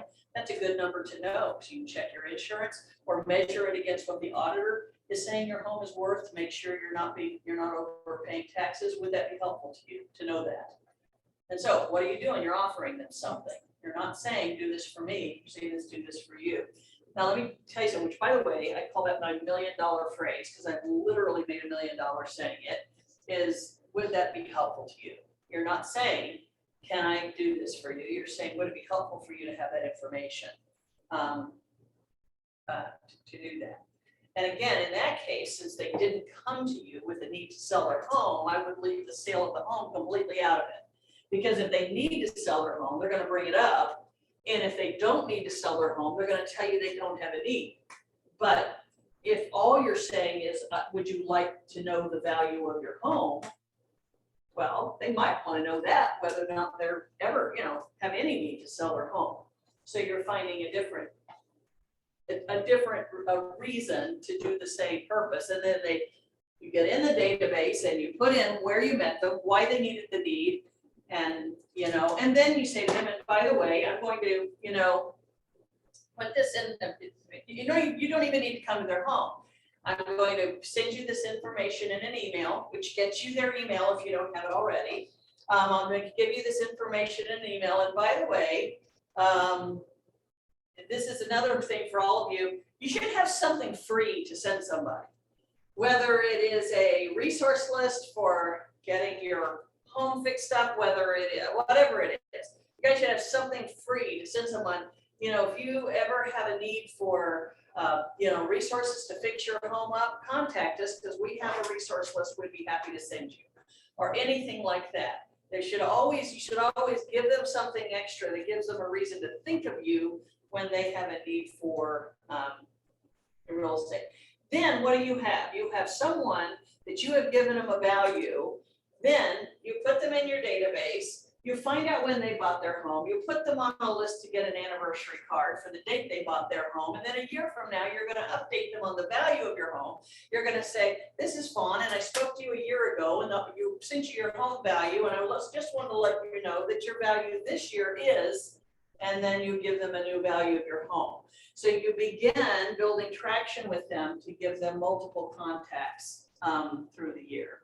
And this is find out on the auditor's website, right, when they bought their. Absolutely. They wouldn't even have to tell us that. Oh, no, you just look it up on the auditor's record, find out when they bought their home and stick it in your database, so you know when they bought the home. That's amazing. Yeah. We send out emails, asking them if they'd like to know the value of their home, and you have Yeah. CMA. What type of CMA are you sending? I just do the quick one-line CMA out of the MLS. I just do a quick one-line thingy out of the CMA out in there. So you don't say anything about where their home would sell, like in price range or anything, you just like attach? I normally just tell them what their neighborhood is selling for, and then as I said, I usually put a line in there that just says, if you would like a more accurate idea, I'm happy to do a walkthrough of your home. Give me a call. Now remember, I have no expectation they're gonna call me. I don't care. It's one of 30 emails I'm sending out that day. And like you said, you happened to get the one call that day that you wanted to send the house. It's all about numbers. Who said that? You do this enough, you send out enough cards and do enough emails a year. I'm doing thousands a year. Mr. and Mrs. Bruger are gonna call me one day and say that's the advantage of dealing with old people. They're gonna die. They're gonna die. At some point, they're gonna need a nursing home. Someone called me the other day and said, your downsized Columbus was just brilliant, because no matter what happens to the economy, they're still getting old. And I said, yeah, so am I. So but no, it's like everyone is on a march. They're going to need a retirement center sooner or later. So, but yeah, it took 5 years. But if you look at it like it doesn't matter, I'm not expecting them to call. I don't expect to be at their house on Friday. What it is one more email, it's one more phone call, so that when the incident happens, when something happens where a decision is to be made, you are front of mind. Life happens every day. People get job offers. The guy you met at Topgolf, Dominic, all of a sudden the next day, he gets a raise, he can now buy a house. He meets a girlfriend and she needs to sell her house. I mean, life happens every day. And if if someone said, well, you don't want to be a secret agent. You don't want to be the one that you find out your buddy at Topgolf bought a house, but didn't even know you were a realtor and would have used you because you just didn't want to be too pushy. Well, this isn't pushy. This is just common sense. So I wanted to make a couple phone calls to clients. I'm gonna put on speaker so you guys can hear, just to give you an idea of what I would do on a normal day. So I'm gonna go over here and click over here. This gives me the list of people that are, probably haven't contacted these people in a month or so, 4 or 5 months.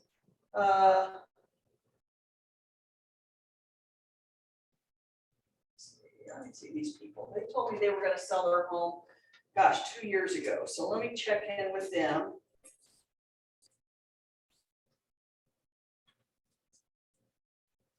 So now, again,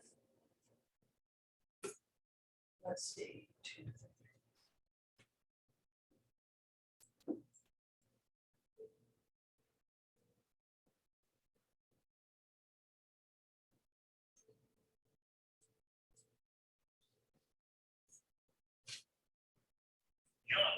Hi, Art. Yes, This is Kathy Chiero with Keller Williams. How are you? good. I was just checking in with you and Marilyn. I hadn't heard from you in a while, and I was just checking to see how you were doing and if you're still healthy and good in your home there in Gahanna. I don't know how healthy we are, but we're still in a home with Gahanna. Oh, And we're still, maybe this fall, we're thinking maybe it's the one to give you a call. We appreciate the call. And, there was still toying with the idea of all the issues right now there with still thinking we might sell. Oh, I know that the market's changing already. But I read on the computer and so. well, it is changing, but you have a great home and you're in a great neighborhood, and there's always a buyer in that area. So you don't need to make a decision based on that. You just make a decision when you're ready. Yeah. I appreciate your call, really. You're good. You always tell that good stuff in my file, like I was looking at it. All right, well, I appreciate you and Marilyn, and you stay healthy, and I'll check in with you again this fall, okay? Thanks so much. All right. Bye-bye. All right. Okay. Did you guys hear that? Did you hear that enough back there? Okay, do you need to go to? Okay, so again, now I'll go in and put the details of that. This guy essentially has told me the same thing for 3 years. Okay, they want to sell. I think I first met with them just before COVID. Okay, older couple, health issues, split level, Gahanna, can't do the stairs, too much stuff, don't want to leave their home, but life is going to force them to leave their home. So I'll call them in the fall. I'll call them in the spring. I'll call them in the fall. And I'll keep calling. So, and eventually we will get the phone call, that we're ready to sell the home. So again, let me do another one for you. Let me see, hold on. Let's see who else is on my list today? See if there's somebody I don't know. This won't be fun. I don't know if these people are still alive. Hold on. Well, okay, this is a good one I should check, because this is one they may have already sold their home. The last contact was in March. Let me see, 1935 Meander.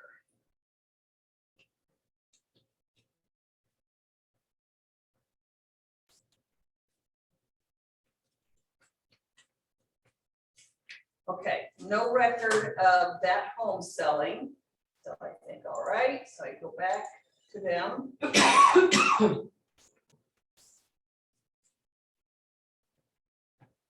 And I get it when they say, well, we need to have you call people who are mean and yell at you and all that. It's really not, I don't see a great need for that, because those are not the people who are gonna hire you. What you need good practice on is people who do have a need. And how you stay in touch with them and coach them along and things like that, because those are the ones who are ultimately going to hire you.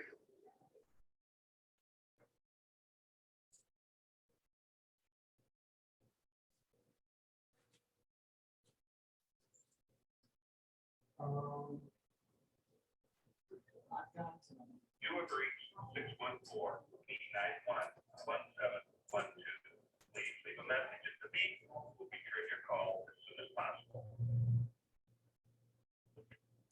Hey, Molten Root, this is Kathy Chiero with Keller Williams. I haven't heard from you in a while, and I just wanted to check in. It is summer, July 22, and just wondering how you're doing in your home on Meander, and if you have any plans to sell this year. I'd love to talk with you and just update you on the value and the market. We also have some great resources to help you get rid of stuff if that's still an issue. So check in when we can help. I'd love to be there for you. 614-218-1010. Thank you. The other thing I would tell you is that I do deal with a lot of older people and they do talk on the phone. A lot of you can do this by text and get the same result and the same kind of contact.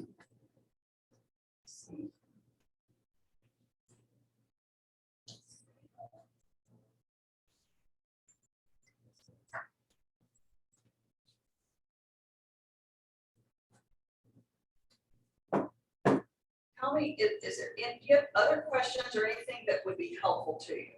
And Yesterday, you talked about the buyer consultation. yes, How you have to come inside.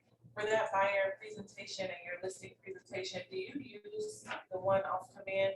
What do you, I don't favor it too much. And when I was in Atlanta, they had a different form. I've been to see it. So like, but I can't use that here. Yeah, I created my own, and I'll tell you why.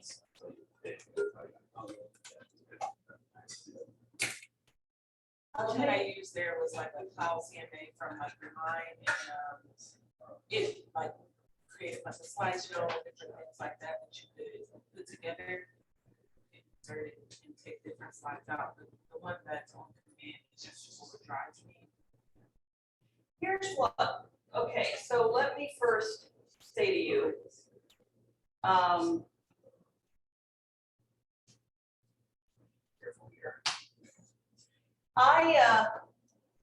I don't use a lot of Keller Williams material, and it's not because it isn't good, it's because it's just not what I grew up on.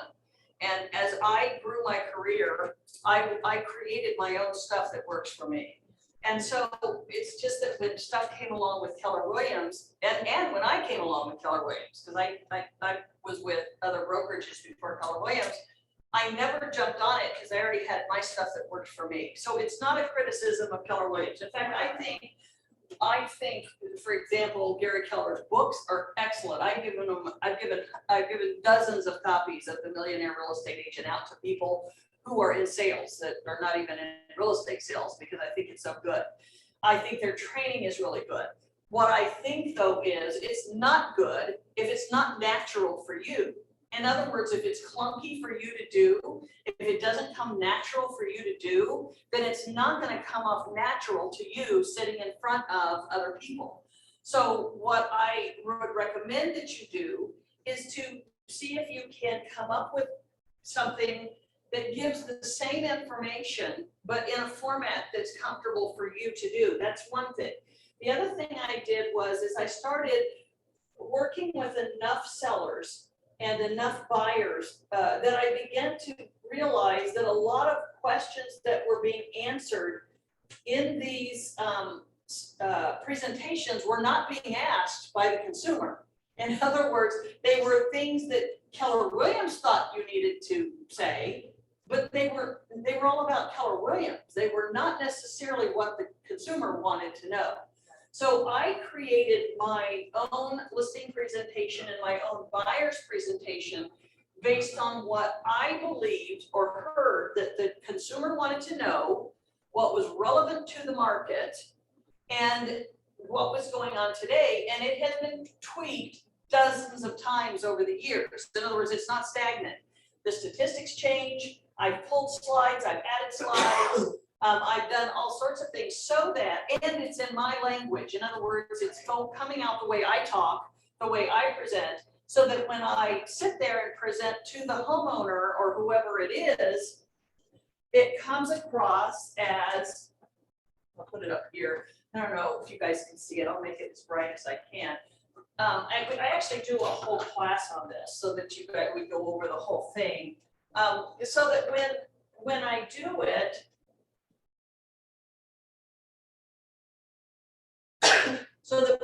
it, it comes naturally, and I can do it with confidence so that I come off confident. I'm not trying to read what somebody else has.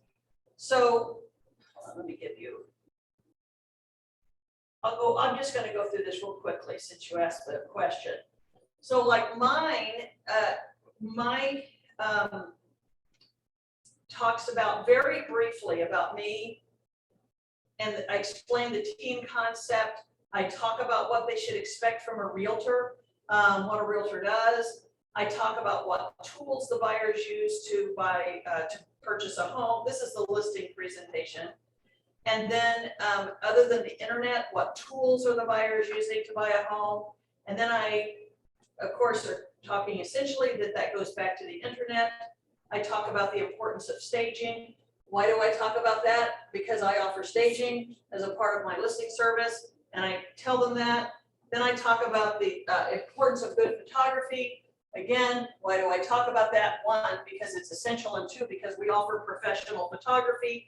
I show them before and afters of homes we've listed with professional photography. And I then talk about why that's important, that it's going to be downloaded on, all sorts of internet sites. What does an internet-driven housing market mean? Meaning that the buyers in the driver's seat, not realtors. The buyers are the ones picking the houses, not their realtors. I talk about what the realtor does do. The buyer's picking the house, but what does the realtor do? Talk about the importance of the sign. In my case, there's nothing on our signs that direct a buyer anywhere but to us. In other words, whether they call by the phone or go on our website, all the leads come to us, not to a central number. We talk about our website and what happens when a buyer goes to the website looking at their home. And then I start talking about pricing, why pricing is important on a home. What is a well-priced home? Talk about the appraisal. Talk about why a price is important, what a good price is. Selling to the buyer, selling to the other realtor, selling to the appraiser. In this market, why the first 3 to 5 days is so important. And if we don't sell your home, what that means. And then we talk about showing your home, what the lockbox is, how it works. Then I talk about our team's reviews. And then I thank them for coming. That whole presentation takes about 30 minutes. It's very information heavy. It's very Keller Williams light. It's very Kathy Chiero group light. We don't talk a lot about us. We don't talk a lot about Keller Williams. We talk a lot about the process and what it means to them, like with them. We spend a lot of time on pricing, and we spend a lot of time, and then from then I go into the numbers. I have the statistical data on their home, and we give them a seller's net, and we talk about that. And I know we're getting a little bit off of the topic today, but what I will tell you is that more times than I can count when I've done that, and I'm often in a competitive bidding situation, competitive listing situation with other realtors. More times than I can count, I am told I'm the only realtor who came in their house and had a listing presentation. In other words, a lot of realtors just come in and throw down a bunch of numbers or say, what do you want to list it at, or whatever. So if you come in prepared with what I'm going to do, why I'm going to do it, and this is the way the market works, and this is the way our processes work. I'm listing a home next week where it's already been on the market with another realtor, and the homeowner told me that the realtor, she was doing it for sell by owner. The realtor knocked on her door and said, I'll sell your home for 1%. So she listed with him, and she said, but you know what? I had no respect for him. If he will do it for 1%, I had no respect for him. And she got him to do 1% for him and 2% for the buyer's agent, so she was getting the whole listing for 3%. And it didn't sell. So she called me, and I sat with her I did my listing presentation, and I sat with her for over an hour and defended who I was, what I did, and for what reason. Now, I am listing at 5.5%. I took 0.5% off, and she's a smart woman, and it was like this for an hour. But I said, you saw what 1% bought you. And this is why I do what I do. So what your listing presentation should do is show them, give them confidence in what you do and why you do it, and that you have a reason for and a knowledge behind what you do. The same thing for buyers when you sit down with buyers. Now, my buyer presentation we have a book we hand out. It's not, I have an online, I have a PowerPoint version, but it's actually a little book we give them. And the only thing personalized about your presentation, you might bring like a CMA or something like that with them. Do you leave anything with them? I leave the CMA with them, and usually my magnet with the calendar and a card, business card. I do, sometimes they'll ask for all my CMA numbers, and I don't mind leaving those, but most of the time, all I'm leaving with them, unless they're ready to list their home, most of the time, all I'm leaving with them is the CMA, a magnet, my business card, and permission to call again. I never leave a listing appointment without, I never leave waiting for them to call me. I always leave saying, what are your next steps? And they'll tell me, and I'll say, well, with your permission, may I call you on Monday just to check in? And they always say yes, and I always call back. And the reason I do that is because if they are considering another agent, or if it's an even thing, they know what they're going to hear from me. So again, I don't want to sit back and hope that they call me. I want them to know they're going to be hearing from me, in a few days there. I'm happy when I'm done to go back to my office, and I'll give you each a copy of my buyer presentation book that we have. But again, don't be intimidated by it, and don't feel like you need it. You don't. I had buyer meetings for 15, 20 years before I had a buyer presentation book. I just got a office administrator who said, hey, I've got the time to put one of these together. Would you like me to? And I said, sure. So it's more the information in the book that's important. And having the meeting is important, that you sit down and have a meeting with your buyer and go over all the steps of buying the home and go over the purchase contract. That's the essential thing. But again, if I can say this and say it and still be corporately correct with Keller Williams, the information they give you here is excellent. Don't feel like, though, you are tied to the format, because that's what trips you up. Some of you just don't talk like that. You don't use the language, you don't use, and if you feel like it's something you have to memorize, or you feel like it's something that you have to say exactly like they say it to be right, that's what causes you to fumble and stumble and act and look like you don't know what you're talking about. If you just get the information correct and say it in a way that you're comfortable saying it, or in a format you're comfortable saying it, that's all it needs to. And quite frankly, you don't need to say all of it. You'll be able to look at it and decide what's important and what's essential to our market today, in what's going on. And really, I'll be honest with you, when I first got into business, I was with Coldwell Banker, and I got my first listing when I'd had my license for about 3 weeks. And I called my manager at the time and I said, I have a listing appointment, and I didn't even know what a listing appointment was. What am I supposed to do? And she gave me this notebook that was this thick from this was before pre-internet. Hey, Kimberly. And she gave me a notebook that thick from Coldwell Banker and said, here, this is a listing. I remember flipping through it thinking, oh my gosh, this is going to be 3 hours and I'll fall asleep. And so I fumbled through that listing appointment somehow. And I remember even back then having enough sense to see they don't care about any of this. I mean, this is all about the history of Coldwell Banker and legally, and we're this, and we have this many agents, and we're this. They don't care. And then I asked myself, okay, if I'm selling my home, what do I care about? Okay, I care about 3 things. What are you going to do to sell my house? How much do I get? How much am I going to get? How much is it going to sell for? And what is my net when it's all? Those are the 3 things I care about.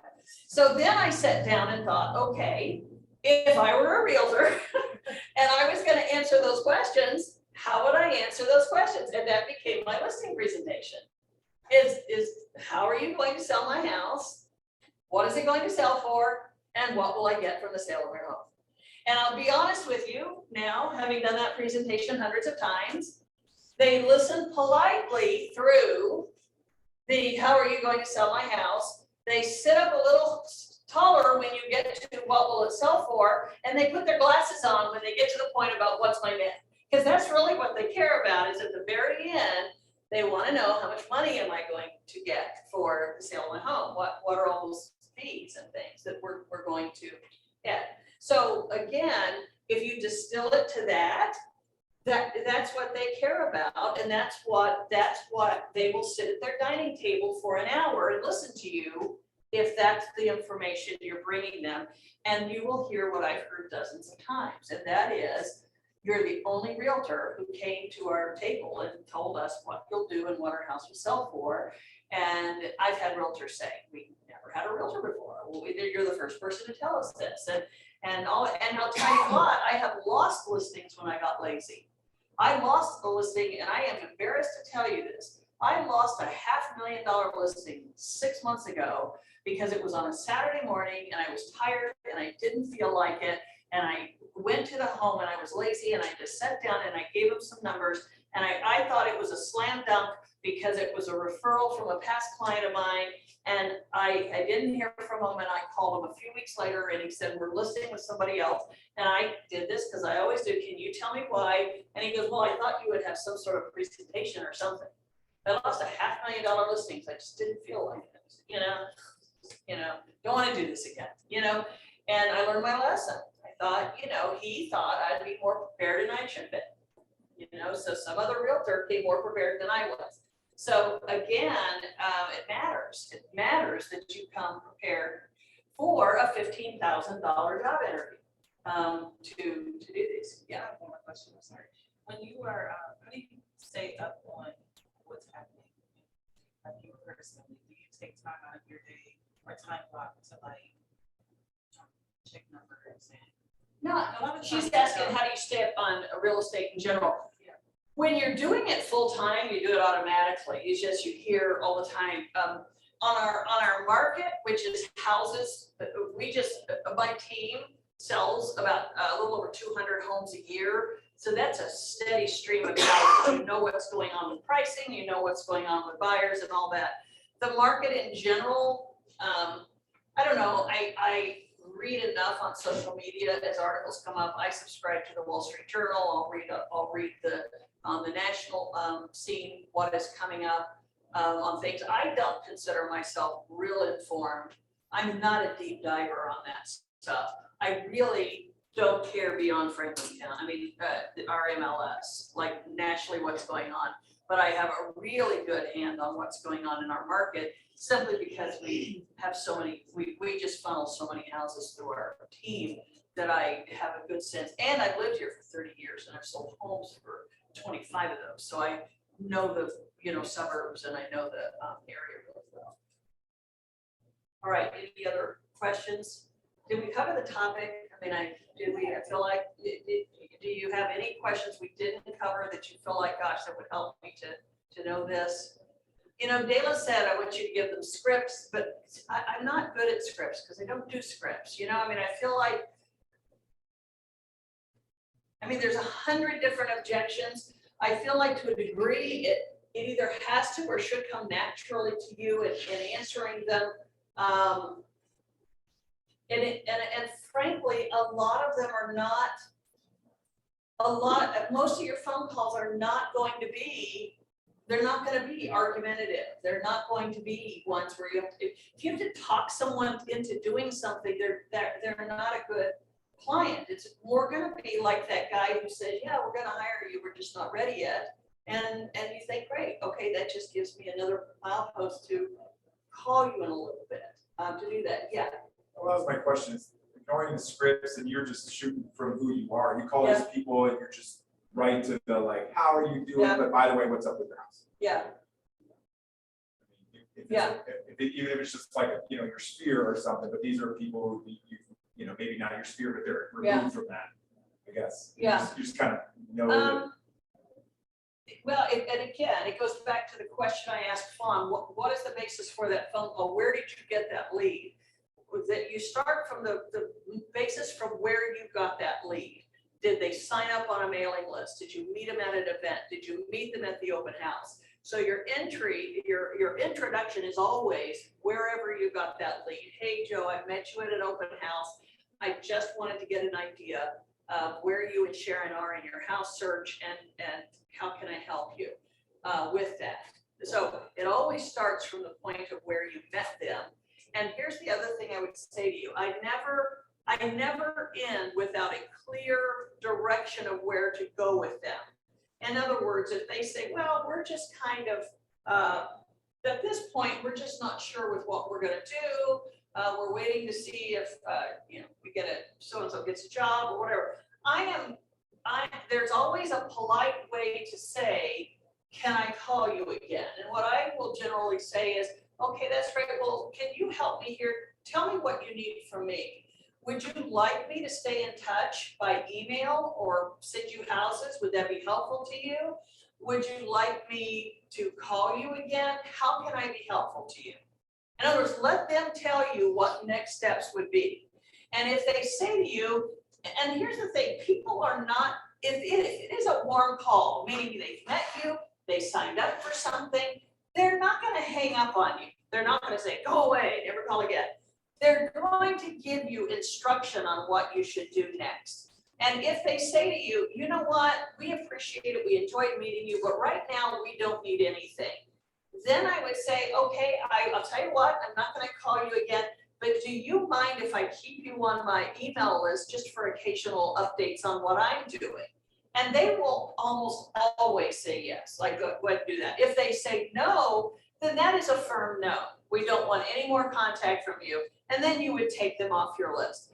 But 99% of the time, you're going to at least end up with someone on a database to continue with a warm call. What I find that agents don't do is they feel like when a person says, well, you know what, we're not really ready, we're still looking around, they take that as a no. That's not a no, that's a we're not ready. So what they don't do is take that next step and say, okay, I hear you and I truly don't want to be the agent that bothers you. I'm not going to call you every week, but I do want to be helpful to you when you're ready. So would you mind telling me what would be helpful to you?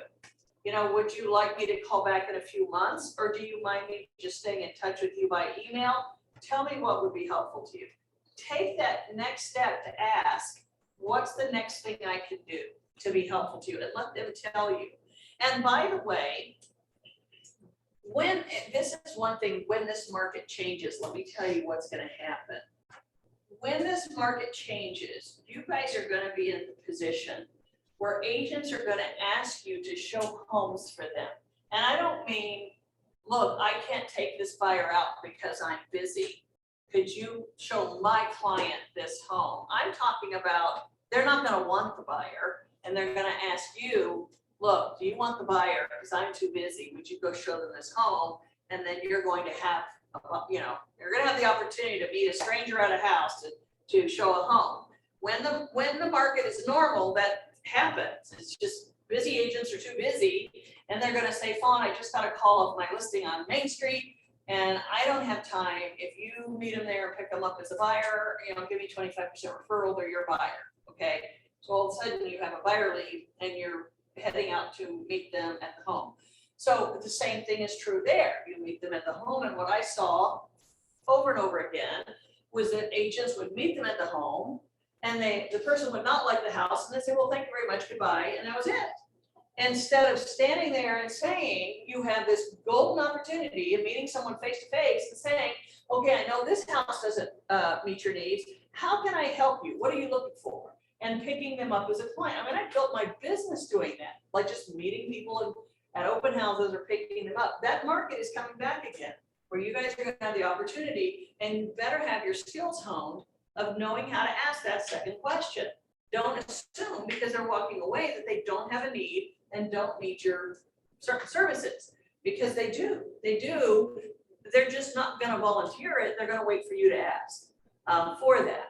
And they will give you their information when you have offered a service to them that will help them.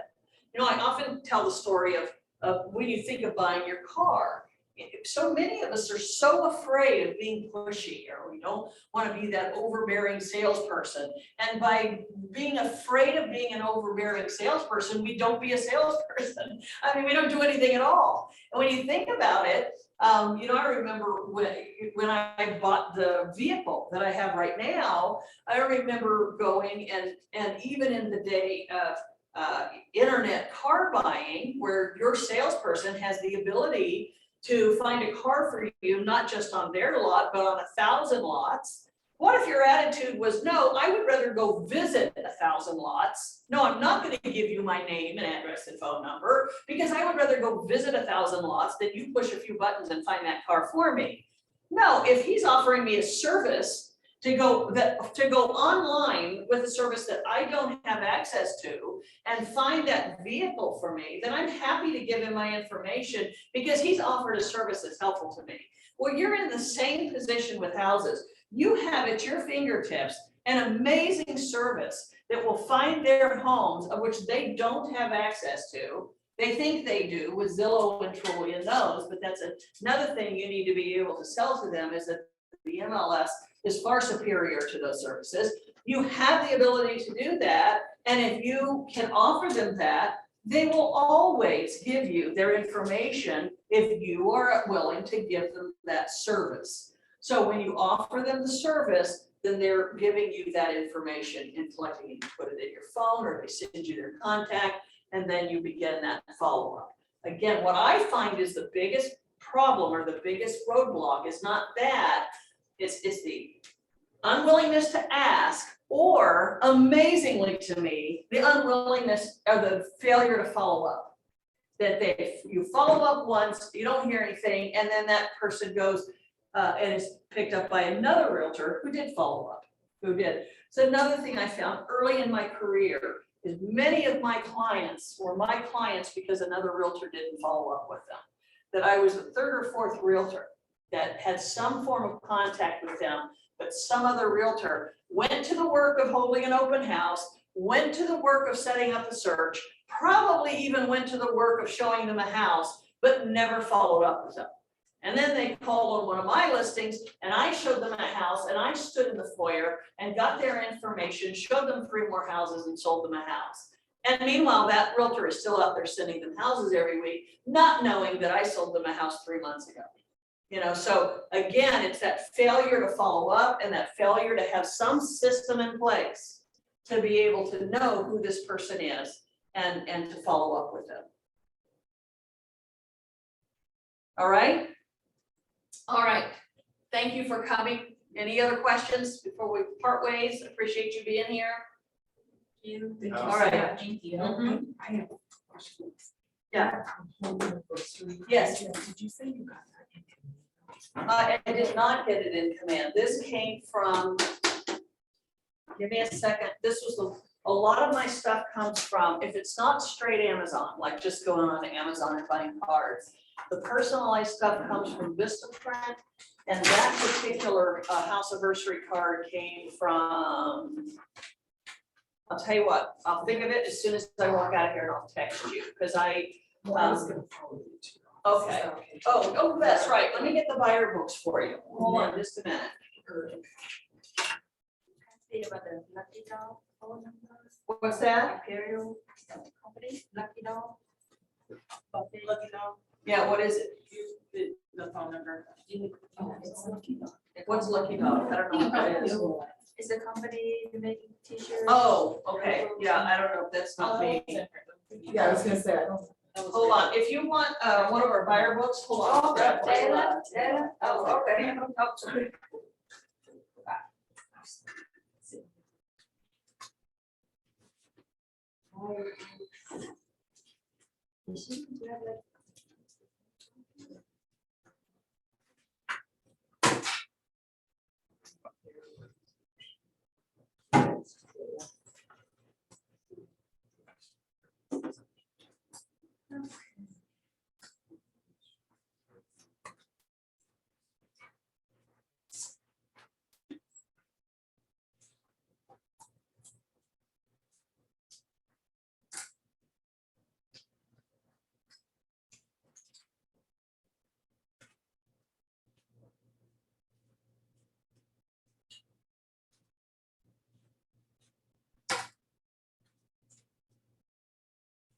Yes,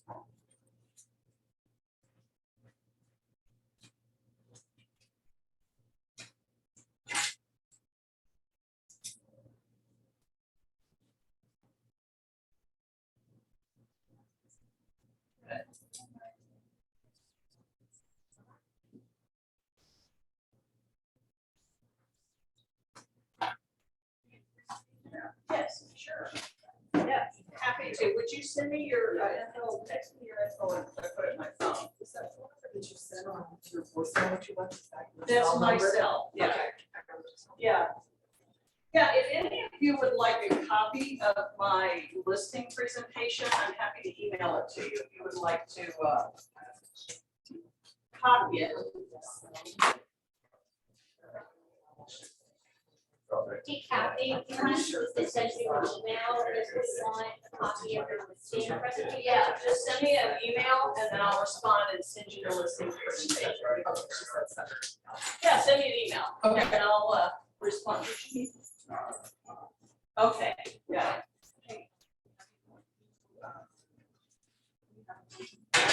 But what? No, I don't. Yeah, not yet. No, we just gotta keep coming for classes. Yeah. August first. Is your email?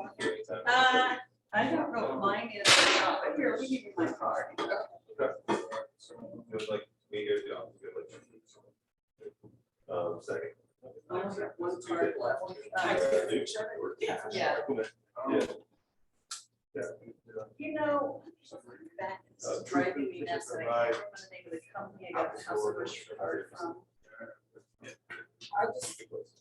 But I have it at home. I have your card. I have it at home. I'll bring that when I send you the listing presentation, I'll send you that company too. Yeah, I'll email you both.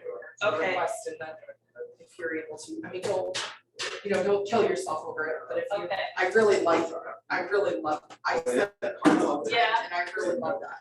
Cause I can look on the auditors, I And never it's thought so about that easy. until you said it, It's so easy. but I can find out everything. You can. I mean, that's incredible, and Yeah. that would be one of my things, I'm gonna have many, but I love that, so thank you. Yeah. I had one person say, I know how you remembered that because my baby was 9 years old and what were we looking for? Where is the house anniversary card? Jesus. I did not take it. I did not. I wanted to. Somebody brought it back up there. Yeah, hold on a minute. Yeah, I think somebody should put it up here somewhere. I'll find it. Is it underneath? Oh, there it is. Yeah, Brook Hollow. That's the name of the company. Brook Hollow, okay, That's thank the you. name of the company. It's such nice quality too, which is really nice. Thank you. Thank you so much. You're You welcome. guys have a good day. And you know, I'm gonna apologize for your name again. Oh, Chiero. Chiero. Yes. Okay, and you came from Georgia. I came from, yeah, so I only lived in, like, I literally, I want to move to Atlanta and to be a fresh start. I come from here. Yeah. And I moved to Atlanta for 1 year. And I got my license in Georgia in August of last year.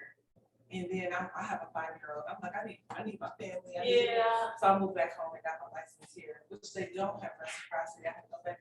No. Now, Chiero, in Georgia, do they mostly operate in teams or do they have a lot of individual They have a lot agents? of individuals. Oh, because I lived in Virginia. I didn't have a license.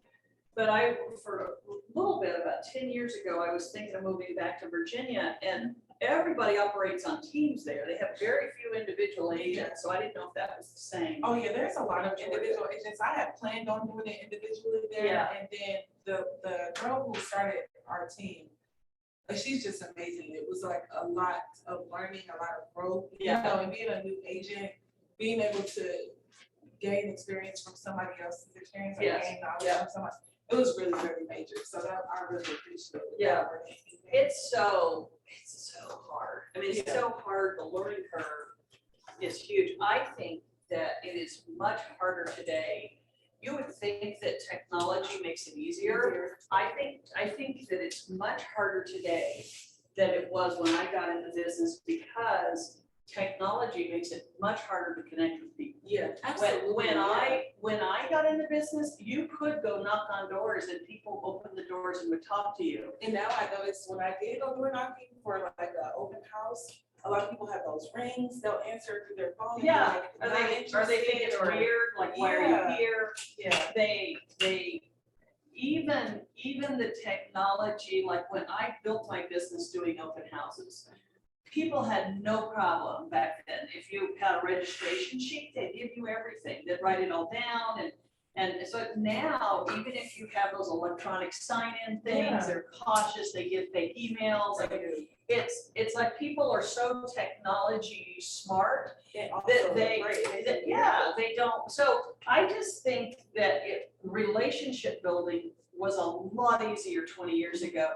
It's funny, because you'd think technology, it helps you for the actual clerical end of doing the work, but so much. Another example, I used to do home buyer seminars, and I would have 40, 50 people at home buyer seminars. Now you can't get 5 there, because they can learn everything on the internet. They just go online and. Because that's what I was thinking, I'm like, well, maybe I should do like a first time home buyers class or something like that, but. We do a seminar called Hops and Homes, where we do it at like a craft brewery, and then we give them hors d'oeuvres and beer, and we do a class, and we've done pretty well. We have usually 25, 30 people show up, but it costs us 15 grand. It's expensive, because you have to rent the facility, and you have to buy, the advertising is expensive, and so, and again, if they buy houses, it's good, it works, but it's just the old days. I used to send out $5,000 worth of postcards, and I'd have 50 people there. And now it's just, I'm always having to tweak that. How do you get them there? How do you reach them? We've done social media, we do 614 magazine, we do radio, it's always trying to find that audience. It's much harder than it was. So probably the best way for us, I mean, being a new agent and not necessarily being in real estate in Ohio for too long, is probably just like networking events. Like you literally have to get out in front of people, like actually talking to them, and like you said, actually shaking hands and brushing up against. Open houses are still good. I still am a big, now, again, and this is where, the other thing that's really hard for new agents is this is a horrible market for new agents. Yeah. Because the buyers are the best source of income for new agents, and this is a horrible market for buyers. So even doing open houses, which used to be a great source of clients for buyers, every person who comes to an open house in this market has an agent.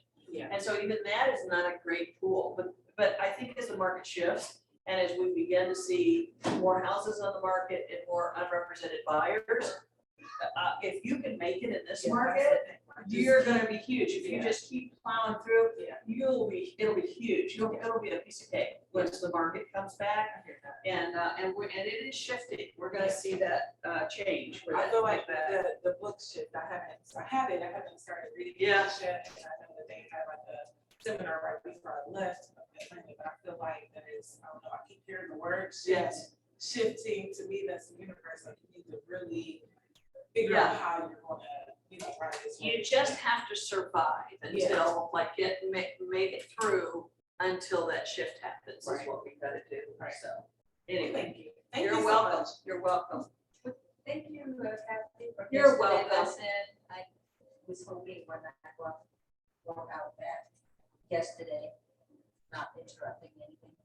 Oh, no, you're fine. You're fine. I appreciate you. Thank you. Thank you. Very helpful.